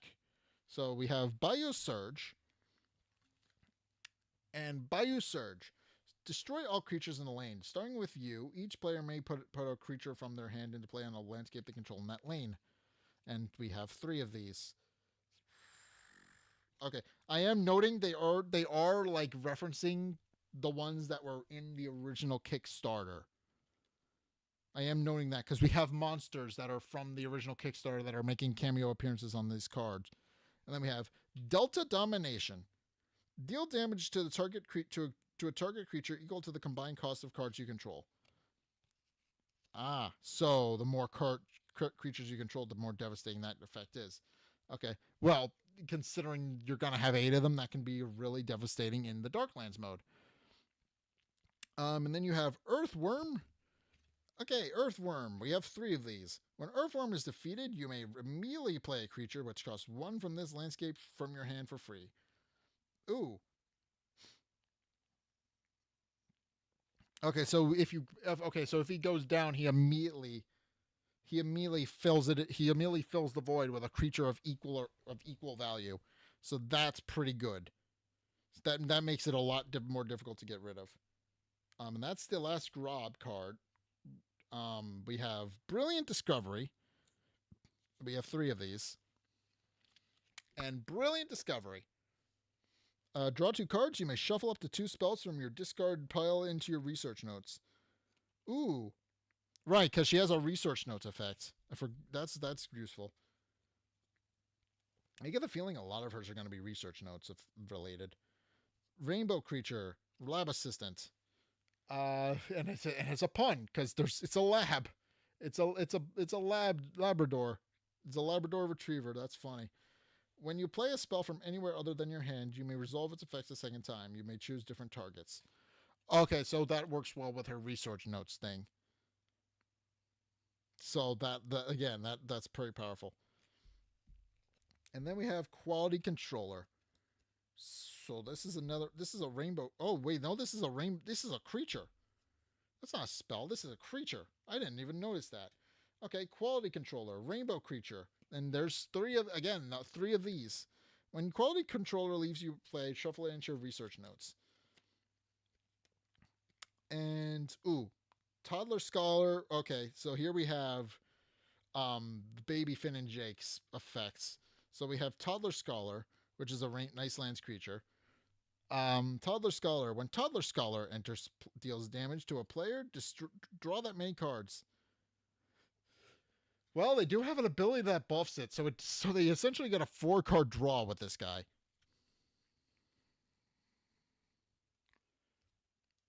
And then we have Colubi, which is again designed to work with their effects. Colubi, destroy all creatures with 4 or more attack, and they are able to only benefit from it because none of their characters have more than 1 attack, or more than 3. All right. Neonate Bladesmith. Here's the last one. When another creature with attack 3 or less enters play, you control, put an attack card on Neonate Bladesmith. I probably pronounced that wrong, but who cares? I definitely mispronounced that. I don't even know. Neuromancer. Floop. Play a cost 0 card from your discard pile. At the end of your turn, remove it from the game. Oh. Oh, that just removes it. Like, that doesn't go to your discard. That's just gone.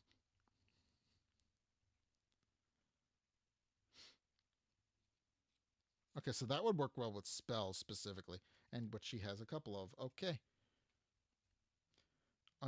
Okay, this is X-Ray Specs. Until the end of turn, reveal the top card from your deck. You may play cards revealed in this way. These cards cost 1 additional action for each card that has been played in this way this turn. Ooh. Okay, so so you can play any card that's at the top of your deck, but it costs more to play. And we have Platypus, which is really cute. Platypus design. I like it. It's cute. That's adorable. Platypus is 1+ attack for each different 0-cost card in your discard pile. Ah. Okay. And now we have the Banana Man. The Banana Man has some interesting cards, I'm sure. Bog Cyclone. Shuffle your discard Bog Cyclone. Shuffle your discard pile. Put 2 random cards from it into your hand and the rest on the bottom of your deck. Then remove this card from the game. I'm noting a couple of these are going to have this effect. I did not know that they all got removed from the game. Okay. Or some of them do, anyway. Propagator. Okay, so this was part of another set of Gator cards that I think came in the last one. Useless swamp creature. When Propagator enters play, name a card. Reveal the top card from your deck. If it is the named card, discard it and gain 2 actions. Ooh. Okay, so you can potentially gain more points, which can be helpful. And then we have Abnegator. I don't know how this guy works or how to pronounce it. Abnegator. If this card is discarded from your hand or deck during your turn, gain 1 action. If it's discarded during an opponent's turn, discard a card, draw a card instead. Ooh, okay, so this is designed to work with what we already had.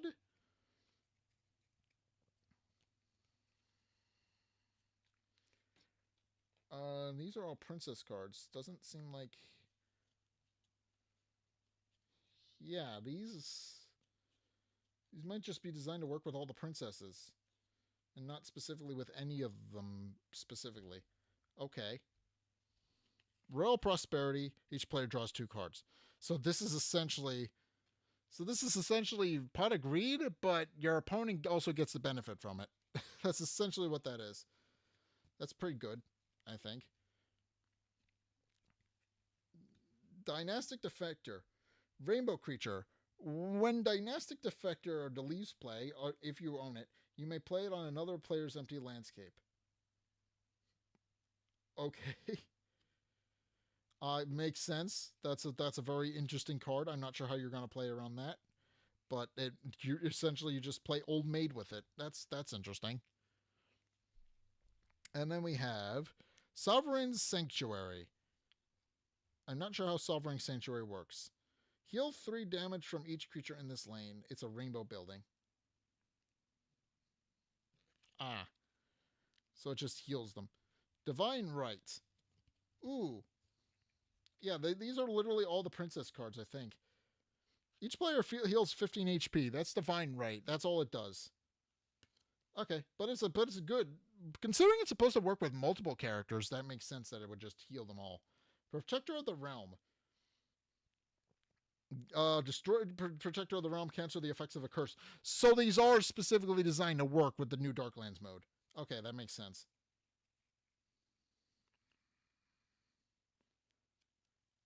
Okay, then we have Crisis Monarch. When Crisis Monarch enters play, destroy 1 of your barriers and gain its effects. Ooh. But that just takes... Okay, that might be a difficult card to play, because that's a very risk-rewardy card. Because those are designed to protect you, but you're also designed to gain abilities from them. But also we have the Return of the Pig, the Big Pig.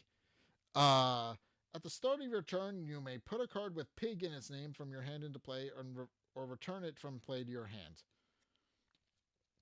Okay, that's pretty good. The pigs. All of these are just pig-based cards. Okay, I'm noting that. The pigs. The pigs. Here we got the pigs. When the pigs enters their leaf's play, you may deal 1 damage to target creature. That's pretty good. And then we have a rainbow building, and they're all rainbow creatures, I'm noting. And then we have the pigsty. And 3 blank cards. Okay, these are... Okay, so the pigsty. We're going to check this out. Creatures you control in this lane have +2 defense. If you control a creature with pig in its name in this lane, it has +5 defense instead. So this is designed to work with any pig card. And then they have 3 of them. Okay, that makes sense. And then we have rainbow, and then we have blank rainbow cards. So if you want to make your own rainbow card effects, you can. I'm not going to. I'm just going to set these aside. Okay. That's a overall really good set of Kickstarter cards. And it makes sense they're all in here with the Darklands cards because they are designed to work with the Darklands.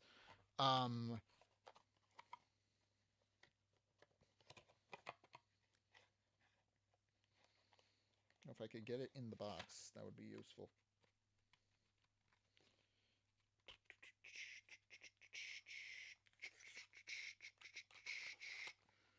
Okay.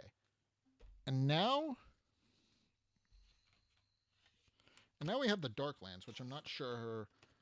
The Darklands, so we know the Darklands are split up into 4 factions. So I'm going to have to figure out how that works. I should probably show off the...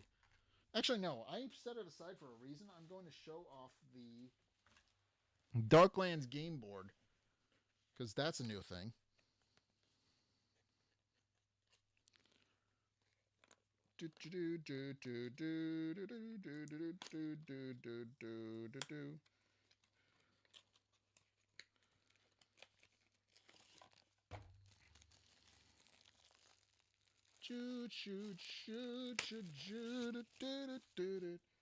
It's a little bit thinner than the others, but that's because it is designed to hold more stuff. Ah.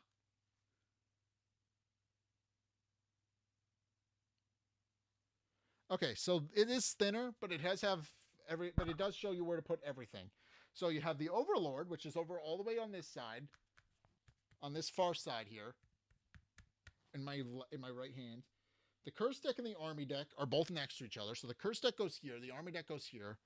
Then you have all of the landscape cards, which are designed to line up with the cards that are designed to line up with the actual landscape cards themselves. Like it's the exact same art and everything. And you have your barrier deck, which goes down here. You have your Darklands, and then you have your Darklings, which are just off to the side in addition to that.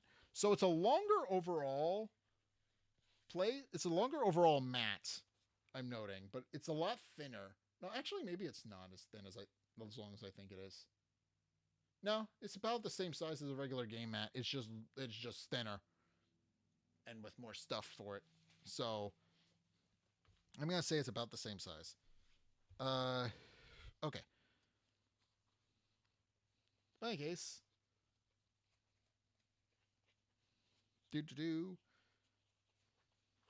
but yeah, the Darklands I think are going to be a really fun game mode. This is going back in the box. And now let's figure out the actual Darklands themselves. So each of the Darklands game board pieces, the landscapes, they all have different effects. So I'm just going to go through all of them, I think. Okay, so this is the Overlord. I see. These are... Okay, I understand now.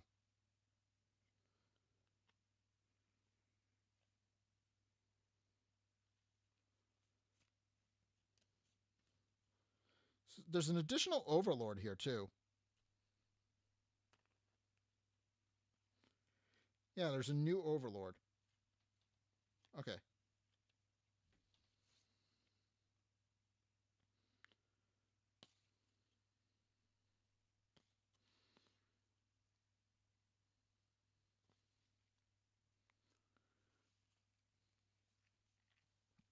We're going to set those overlords aside. I'm going to go over those in just a minute. But what we got is, well, first off, all these need to be in a set order. So I'm going to have them put it back in a set order, I think. Yes, we have the portal, which is how every game starts. We have the forests, which continue where they move after. Uh, we have the road and the moat, which is the last thing you need to worry about. So these go up in order. These go down in order. Those can be very devastating. So you gotta keep them. You gotta keep track of where they are, or they're gonna be a mess. And then you have each overlords. There's 5. There's 4 plus an additional one that I think is Kickstarter exclusive. Yes. So I guess we just go through each of them. So let's start with the Kickstarter one. First and foremost, the 3 Wii Fates. So the 3 Wii Fates. What do? Signature move: deal 1 damage to each opposing creature. Reveal an additional curse each turn. And that's on the higher difficulty. And then they're based on the difficulty. I did read that based on they get their abilities based on what difficulty they are. So I will have to keep an eye on that. Then we have Captain Rotbeard, who controls this is him. He's pretty cool. Captain Rotbeard, signature move: each opponent chooses one Captain Rot chooses if Captain Rotbeard deals 3 damage to them or one of their creatures. Deal 5 damage instead, and then deal standard damage instead, depending on when the difficulty spikes. So he gets more difficult the harder you fight him, but he will eventually go down. And then the threshold, and then of course the threshold moves depending on what your difficulty setting is. Then we have Crushosaur, the Crushosaurus. He's pretty cool. Crushosaur's signature move: advances Darklands creature. Okay. So after the Crushosaurus performs its signature move, put 3 attacks on the creature that advanced, and that is its difficulty modifier. So that can be good. That can be bad actually. That can be bad for us. Skyclore, the Ooze Mother. She's pretty cool. I like her design a lot. Skyclore, the Ooze Mother, signature move: each opponent discards 1 card at random. After Skyclore, and then the difficulty modifier is after Skyclore performs a signature move, deal 3 damage to opponents with 3 or fewer cards in hand. Okay, so she discards cards, and then the ones, if you lower her damage enough, lower her health enough, she eventually starts dealing damage if you have too few cards in your hand. So that can be devastating if you're not playing around that smartly. And then we have the Quirk's Experiment. I have no idea what he does, but he looks cool. Quirk's Experiment, Darklands. I see. There's the chip. There's the chip modifier. Showing your move: discard the top card from the army deck. Each opponent deals damage to one of their creatures equal to the discarded creature's attack. When Quirk's Experiment performs a signature move, heal the Overlord equal to the discarded creature's defense. Oh, Jesus Christ! This one might be the hardest one. Because what do you mean he heals himself? And it's dependent on attack and defense of the creature that he just got rid of. That could be mean. Okay, but in any case, here's all the Darklands creatures. Okay, I see what they mean. There's not as many Darklands creatures, so you're supposed to, because there's 5 suits of these.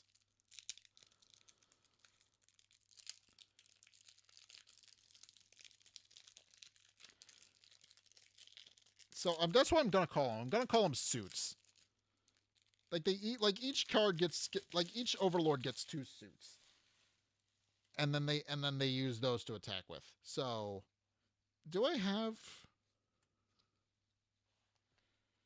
I should. Ah, these are okay. These are my difficulty modifiers in the back, and then here's all the new Kickstarter ones in the back as well. Okay. Well, I guess I should start with the Darklands creatures. Um,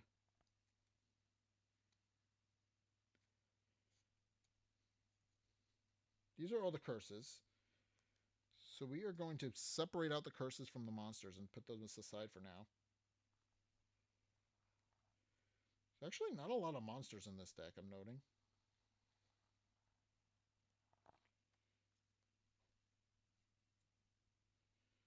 Here's all my barriers.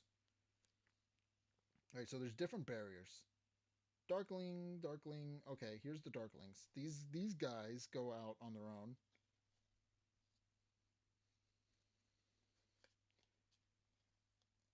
And then that is okay. These are all the vanilla cards.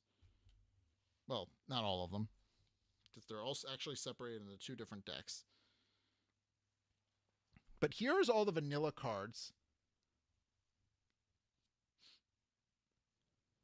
All right, thank you for coming by. I appreciate it very much. It was fun talking with you. It is. I do understand it being a little bit late where you are, so don't worry about it. Thank you for coming to hang out. I appreciate you coming to hang out and help me figure out some things about the game. I appreciate that very much. But in any case,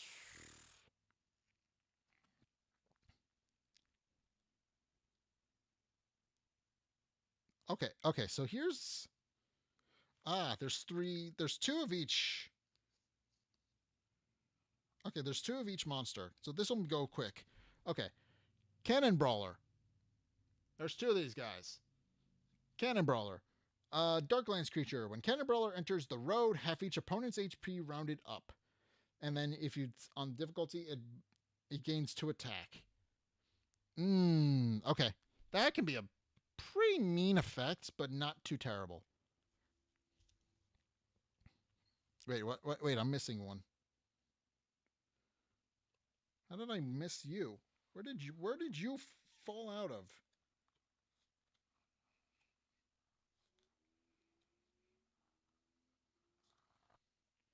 That's your single card. Hold on. Okay, we're gonna set you off to the side. Okay, we're gonna continue with Worf Piprat because apparently he was just off to the side and I didn't realize he was off to the side. Okay. In any case, Darklands creature Worf Piprat only deals damage to the opponent with the most HP in their creatures. Ooh. Okay, but he has 11 HP. He has 11 damage. So whoever has the most HP has to worry about this guy. But that can be potentially devastating. Okay. Then we have Demo Squawker. Okay, here he is. I like the design for all the Darklands creatures. They're really good. Demo Squawker. When Demo Squawker enters play, for each opponent with 15 HP or less, the Overlord performs its signature move once. Ooh. So that could potentially cause it to proc 3 times in a turn? I'm going to say proc 3 times in a turn, because I don't think the signature move... I think you can use the signature move normally, and then you can do 2... And then you can... This can potentially have 2 more. Times 2, because there's 2 of these guys. Okay, that can be very interesting. Okay, Scurvy Rat. I like how each of them are themed after their respective bosses. Scurvy Rat has +1 attack for each damage on it. Scurvy Rat has +2 attack for each damage on it instead, if the difficulty's high enough. So he deals some decent damage, but only if he can deal damage, but only if he's buffed. Basically. Okay. And then we have the Black Cheese. Darklands creature. When the Black Cheese enters play, move it to the moat if it is empty. Why? Okay, it just immediately goes to the moat and is immediately a pain in the ass to deal with because it's 11. Why? Why? Okay, and times 2. So you got to plan around that guy potentially popping up during a turn, but he only has like 4 HP, so he shouldn't be too difficult to deal with. But still, why? Why would you design a creature to do that? Why? Okay. And then we have Mr. Squeaks. Mr. Squeaks has said there was a weird roll, so I'm going to keep an eye out. Mr. Squeaks cannot be dealt damage. On their turn, an opponent may lose 4 HP to move Mr. Squeaks to an empty Darklands landscape.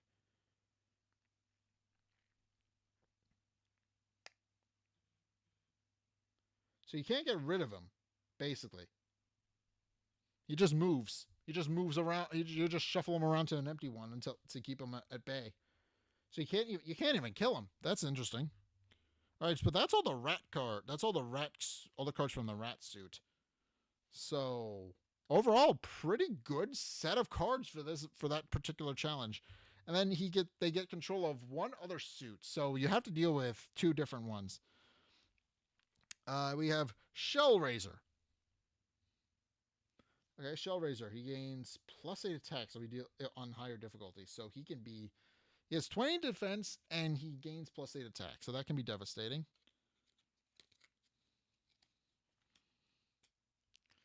And then we have Frilled Taskmaster. When Frilled Taskmaster enters play, advance each other Darklands creature. Oh, that can be difficult. That can be difficult to deal with. Potentially, that can be difficult to deal with. So he advances everything. Roadkiller. I think Roadkiller's a one-off, so it should be interesting to see what he does. Roadkiller. When Roadkiller enters the road, remove a barrier from the game. It has no effect. Great. Great. So you got to keep him from entering the road is basically what you're supposed to do. Diabolic Duo. Okay, when Diabolic Duo is destroyed, summon a Darkling on its landscape. That's potentially very mean. Harmeleon. Harmeleon does not take or deal damage while on the portal. So you have to wait for it to move before you can deal with it. Okay. That's a pretty interesting effect, all things considered. And then we have the Trojan Lizard. Darklands creature. When the Trojan Lizard is destroyed, summon the top card of the army deck to this landscape. Makes sense. That's about what I expected its effect to be. So overall, the lizards are pretty good. The lizard deck is pretty good. Sludge Beetle. This is the Scorpion. This is the Ooze Mother deck. Scorpion. Sludge Beetle. Darklands creature. When Sludge Beetle enters play, deals damage equal to the number of cards in all opponents' hands. There's 2 of these guys. So you got to be worried about how many cards you have in your hand, or it can be a pain in the ass. I understand. Praying Mantis. No, Praying Muctus. My mistake. When Praying Muctus enters the road, each opponent discards 2 cards at random, and it gains +4 attack if the damage on the Overlord's high enough. Okay. And then you have Frosty Fly. When Frosty Fly enters a lane, frees other landscapes in its lane. So you got to be wary of that, but it can be devastating. He freezes landscapes as he goes, which makes it hard to mount an offense. So you got to be prepared for that. The Garantula. When the Garantula defeats a creature, that creature or zoner discards a random card. Okay, so that can potentially whittle through your deck a little bit. That can potentially be very, very bad. So, which makes sense. All of these are designed to be a 2-player threat. So they are designed to be difficult to get rid of. And we have Slugula. Here we go. Slugula. When Slugula enters play, if the road is empty, summon a Darkling there.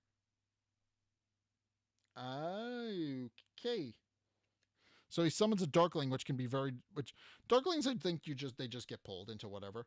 Slime Swarm. Okay, Slime Swarm is the last one from the Scorpion deck. Slime Swarm.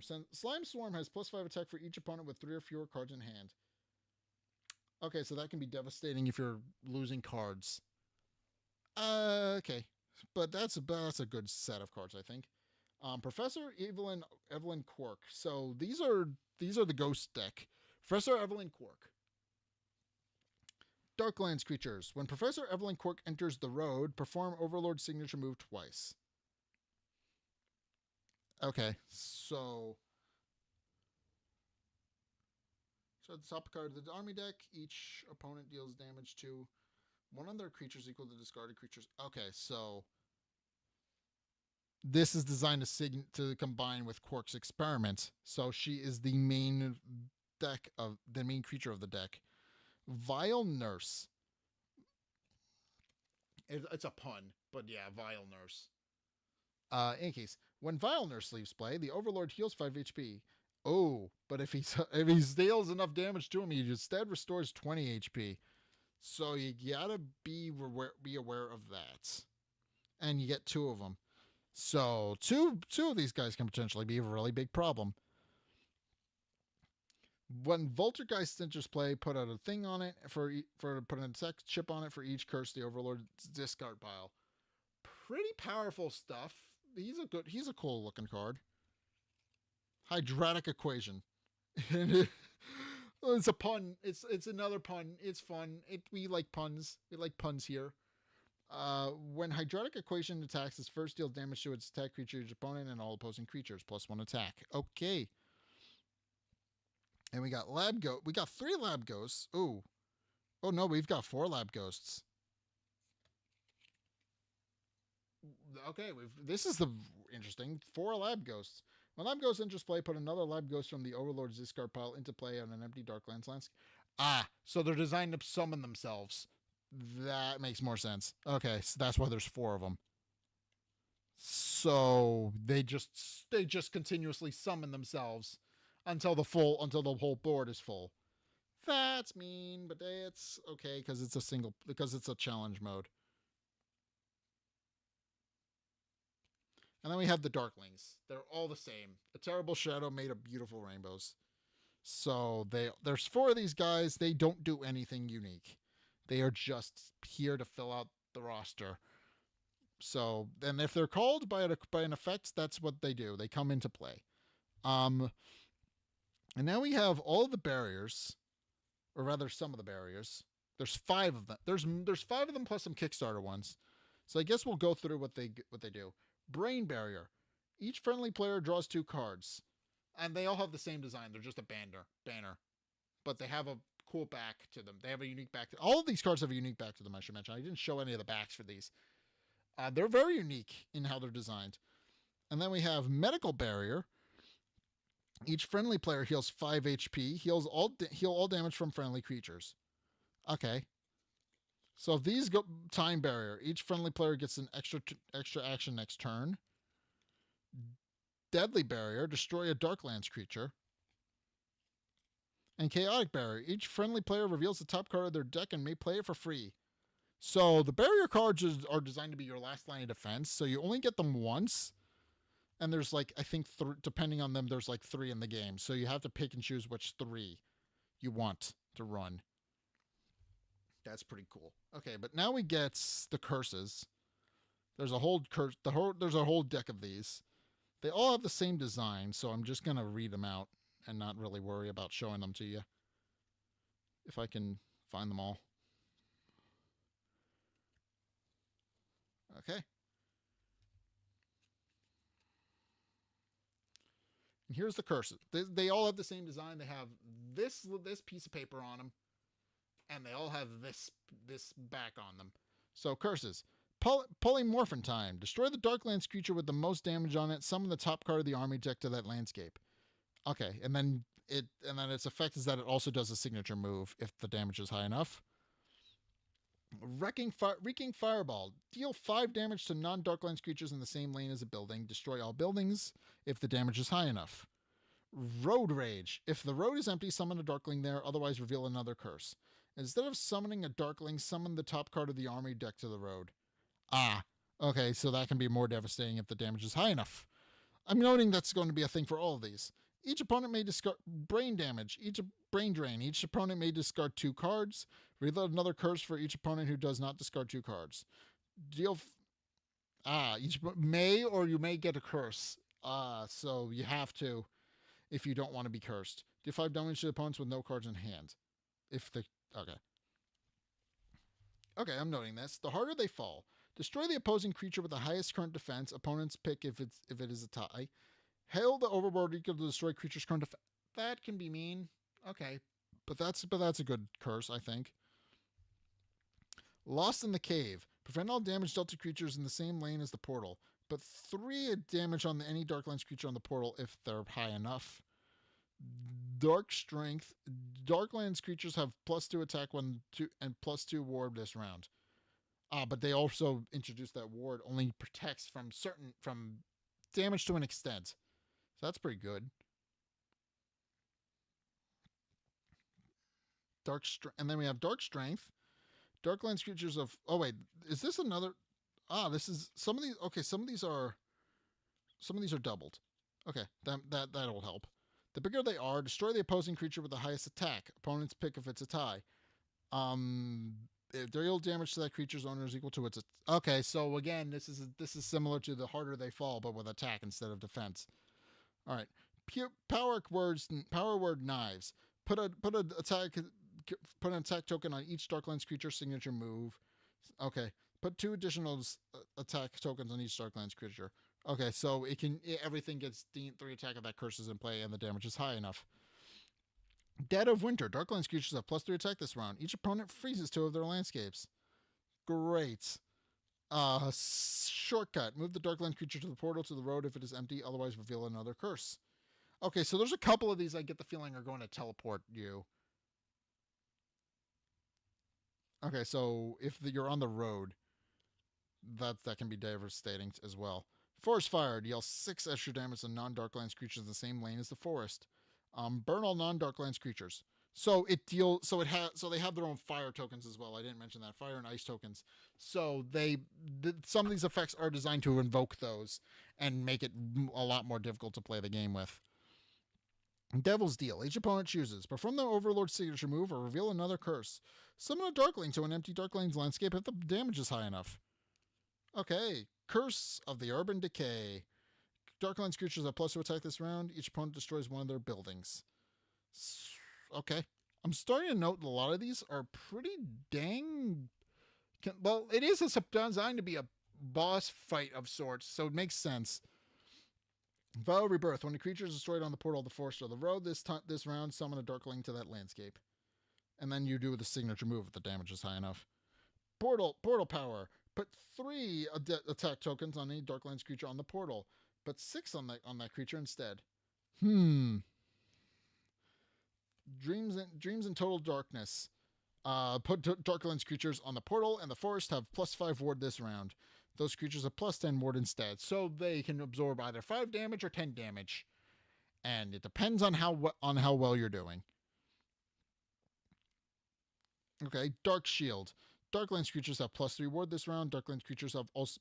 Okay, so it's the same as the spell I just did, and there's 2 of these.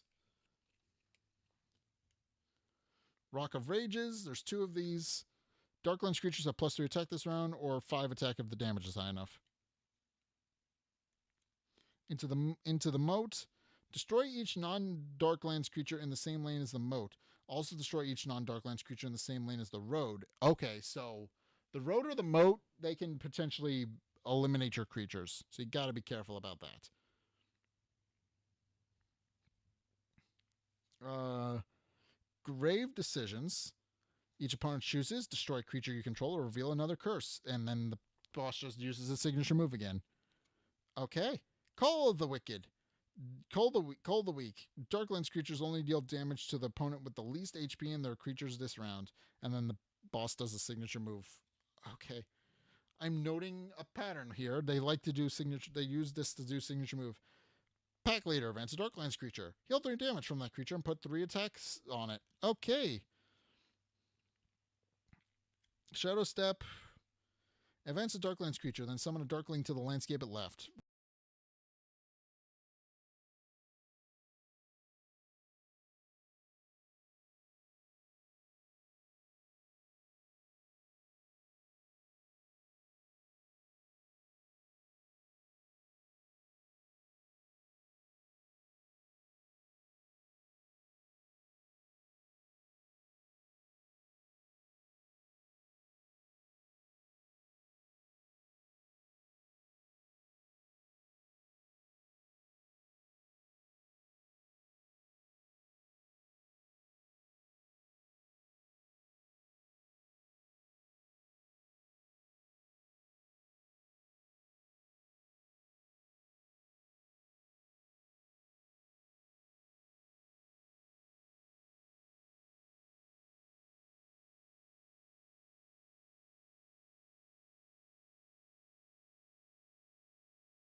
Okay, we're back. I don't know how long my microphone was gone for, but I'm gonna have to fix my stream. I'm gonna have to fix everything. Hold on.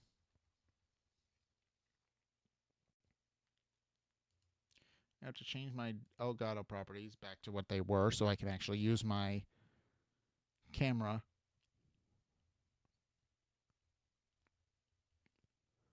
Camlink, this needs to be Elgato now.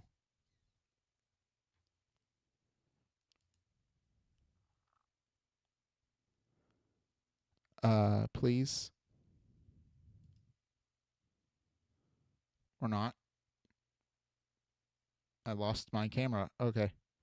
Or more accurately, my camera froze up. Okay, there we go. I don't think that's right, but that'll have to do. And then we properties.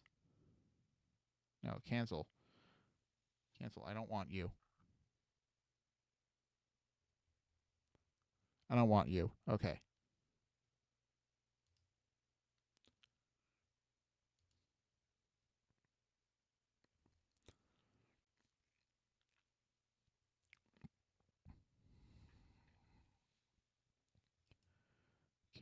Link.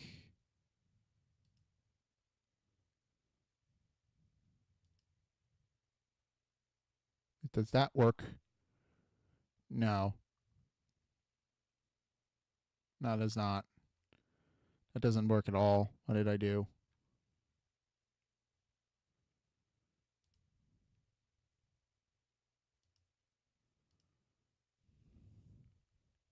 I can fiddle with this. Hold on.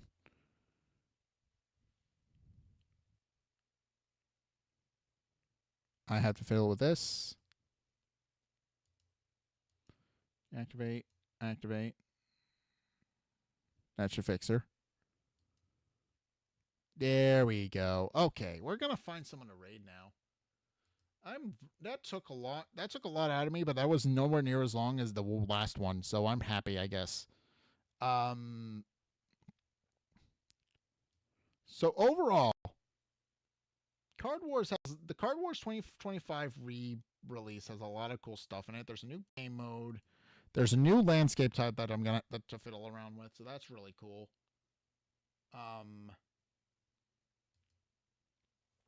And there's of course, what is it? New cards for everybody to play with and add into their decks. So that's overall. So there's overall a lot of stuff, and also game mats and the BMO thing as well, which do add some like quality of life player features and stuff. Like we didn't have game mats before. We didn't have a way to sort our tokens before. Now we do. So that helps out a lot. But overall, I think that's gonna do her. So we're gonna find someone to raid in a couple of minutes. But that is, I think, it. Um, I have to figure out where to put all my new cards, and I also have to throw the box away. I have to sort. I have to sort through something. I have to sort through some things, but that's something I can work on later when I'm not as tired and not as worn out. That'll be probably tomorrow's job is to clean up everything, or tonight's job, or something along those lines. And point is, I need to figure that out. So I will be doing that when I get to that. So hopefully my mic wasn't gone for very long. It usually just decides to cut out on its own sometimes when I'm just streaming. So hopefully you guys did not have to deal with that for very long. Hopefully I was able to get through all of the cards first before it decided to conk out on its own. So I hope I don't have to repeat anything. I'm gonna say probably not. I'm gonna say I was probably fine because I'd been doing fine for pretty much the whole stream at that point. So yeah. Any case, yeah, I'm gonna find someone to raid. And it is International Women's Day, so if I can find a lovely lady to raid, that would be helpful. So I have some female friends I'm sure are alive now and I can raid, but we'll see.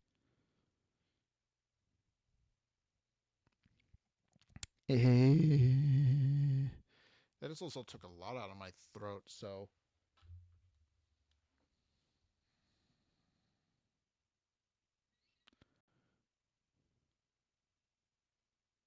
okay, no text messages. Just checking to make sure.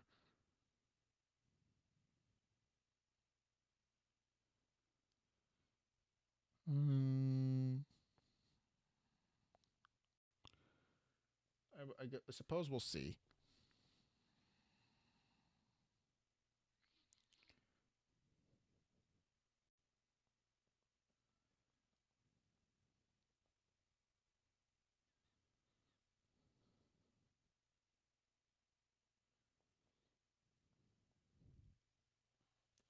Well, it's not loading and letting me raid, but I am going to pull up I think, Twitch and see if I can raid somebody. This was a very long stream, though. I don't normally stream this long, but it's a bit of a special case. Okay, we've got a couple of people we can raid.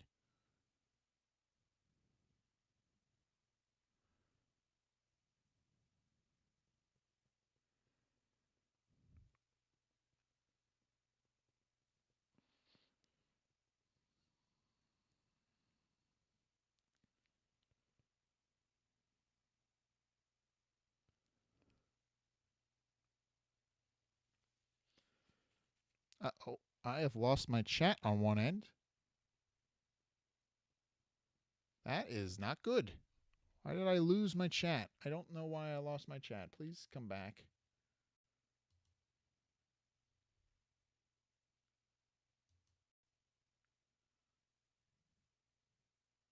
Okay, I lost my chat on the Twitch end. Not the YouTube end, weirdly enough. But that one's fine. I don't know what happened.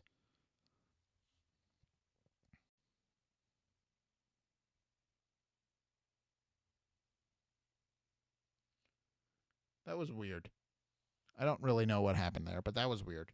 Hey, boom. Where? Oh, where? Can I raid? I can raid a couple people. I might raid Eve because I haven't raided her in a bit. I do have some options, so I can raid somebody.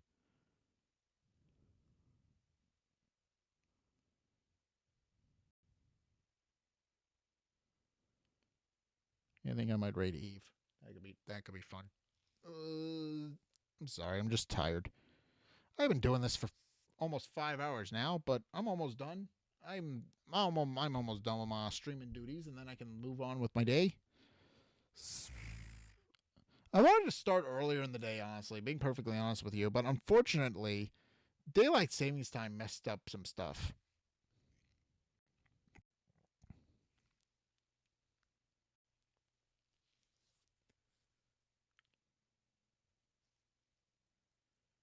Okay, and Opera is freaking out, but we're okay.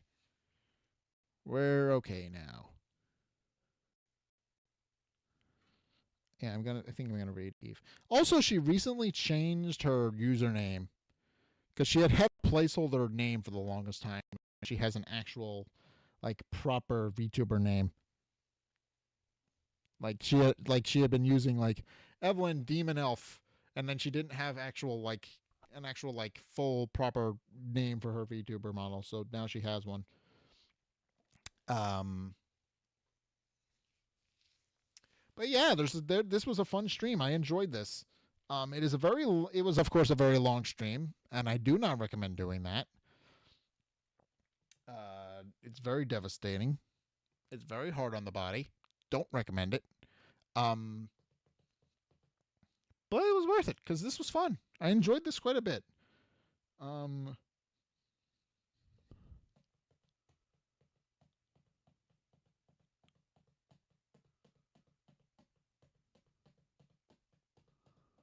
I can't raid out. Okay, there we go. There's all my stuff. There's all my Twitch side of things.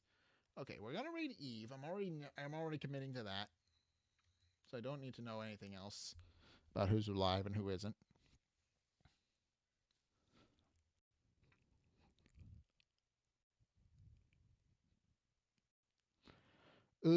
But this was a fun stream overall. I think the new Card Wars content is gonna be fun because you can build a couple of different. Because not only are a lot of the new player decks fun. Like, not only are a lot of the new player decks fun, but you also get. Oh, I'm unstable again. This is the second time this has happened now.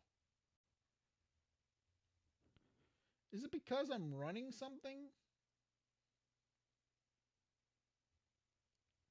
Is it because of StreamerBot? That has to be because of StreamerBot.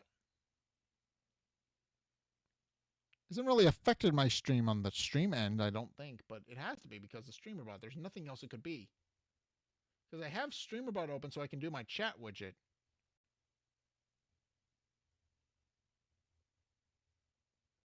Could it be because of StreamerBot?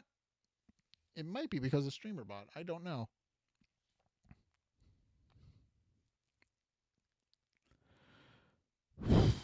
Okay. Well, in any case.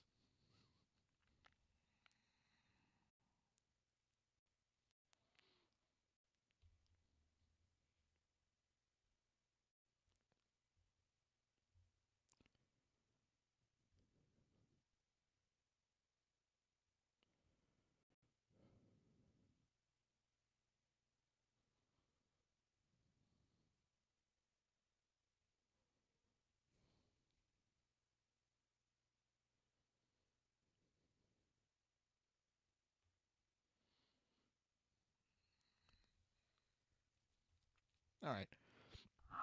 Well, in any case, I think that's gonna. I think I'm just gonna get into my outro now. So, thank you guys. Thanks everybody for coming to hang out. Like, thank you specifically. You're not here anymore, but thank you, Robin Mitchell, for helping me out with some of the other things that I didn't understand. That was very helpful. I now know how the gobble and thump effects work. So those help. That's going to be really fun. It does seem to be limited to 2 different types of monsters at present, but I hopefully Card Wars will continue in the near future. We'll be able to do something with that in the near future, and I will be able to do something, hopefully, with that idea. Um,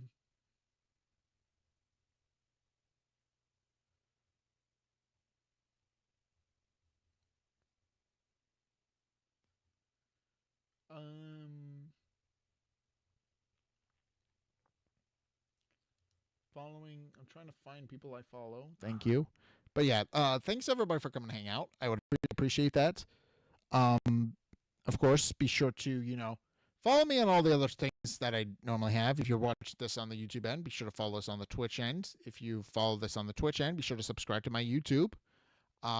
Be sure to check out my socials. I am on Twitter and Blue Sky, although more the latter than the former. Be sure to go and check out, of course, my Discord. We have a Minecraft server over there.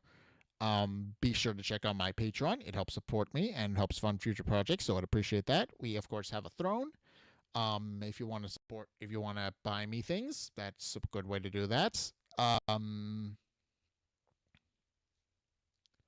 And yeah, if we're going to watch this on the YouTube end, we are eventually going to be raiding into.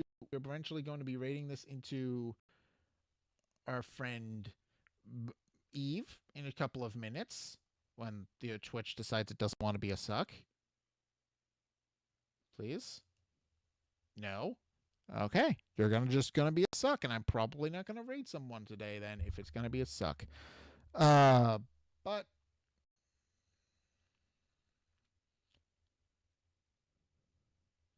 it is frankly a lot. Honestly, this was frankly a lot of fun, but it's difficult for me to do longer streams, but I am proud of what I've done. So I am definitely going to just have to deal with the consequences of my own actions later, and I don't know how to do that. I don't. I'm just gonna need to not talk for a while. Is the only real solution to that. But in any case, where is Eve? Is she at the bottom? She's probably at the bottom, and it's not cooperating, so I don't think I'm gonna find her.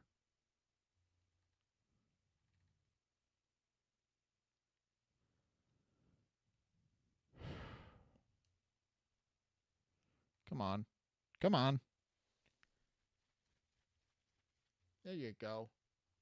Come on, scroll, scroll, goddamn you. I'm tired. Can you tell I've been doing this for a long time now? Can you tell? Can you tell I'm tired and I've been doing this for a very long time, so I'm just loopy and making whatever joke Uh,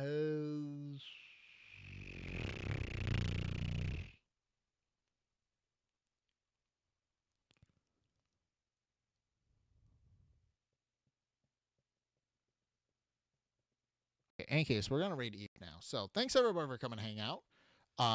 If you enjoyed, again, be sure to just follow me on all my things. And yeah, until next time, I'll see you guys in the next stream, which will probably be the final episode of Donkey Kong Bonanza. And then after that, I have no idea because I'm fine. I found out that the new Mario Wonder content is coming out soon, so I have to do something with that.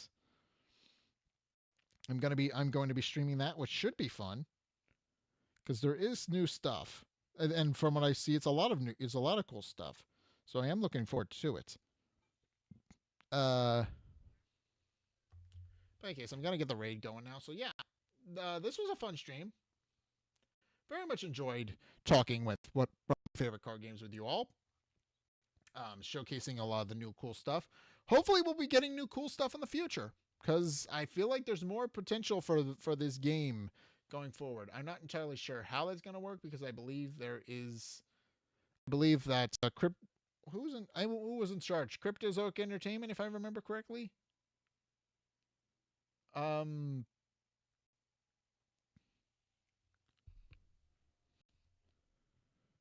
I raid?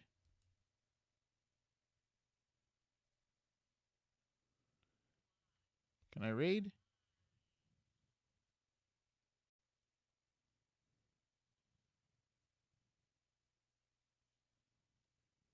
It's not raiding. Okay.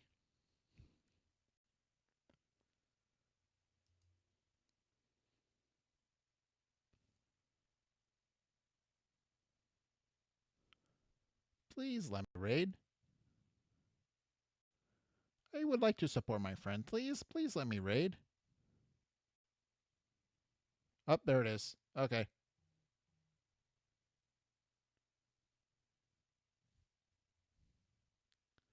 Okay, it popped up on my side. It's not popping up on the Twitch end. So I guess we're going to see how that goes. Oh, okay. I'm already raiding. Apparently I broke it. Okay, in case I will just kind of wait out the timer, I guess, until it shows me the rating her. But in any case, yeah, that's going to do it for today. Hopefully we get more content from this game soon. But for right now, we have 2 to 3 different ways to play the game. So I'm happy. There's 3 different ways to play Card Wars now. There's plus a lot of customization options now because between the 3 different booster packs, we got a lot. We got 2 different sets of booster packs. We got a lot of stuff, and I've rated. Okay. All right. I guess I'll see you guys next time then. I was kind of just flying a little blind.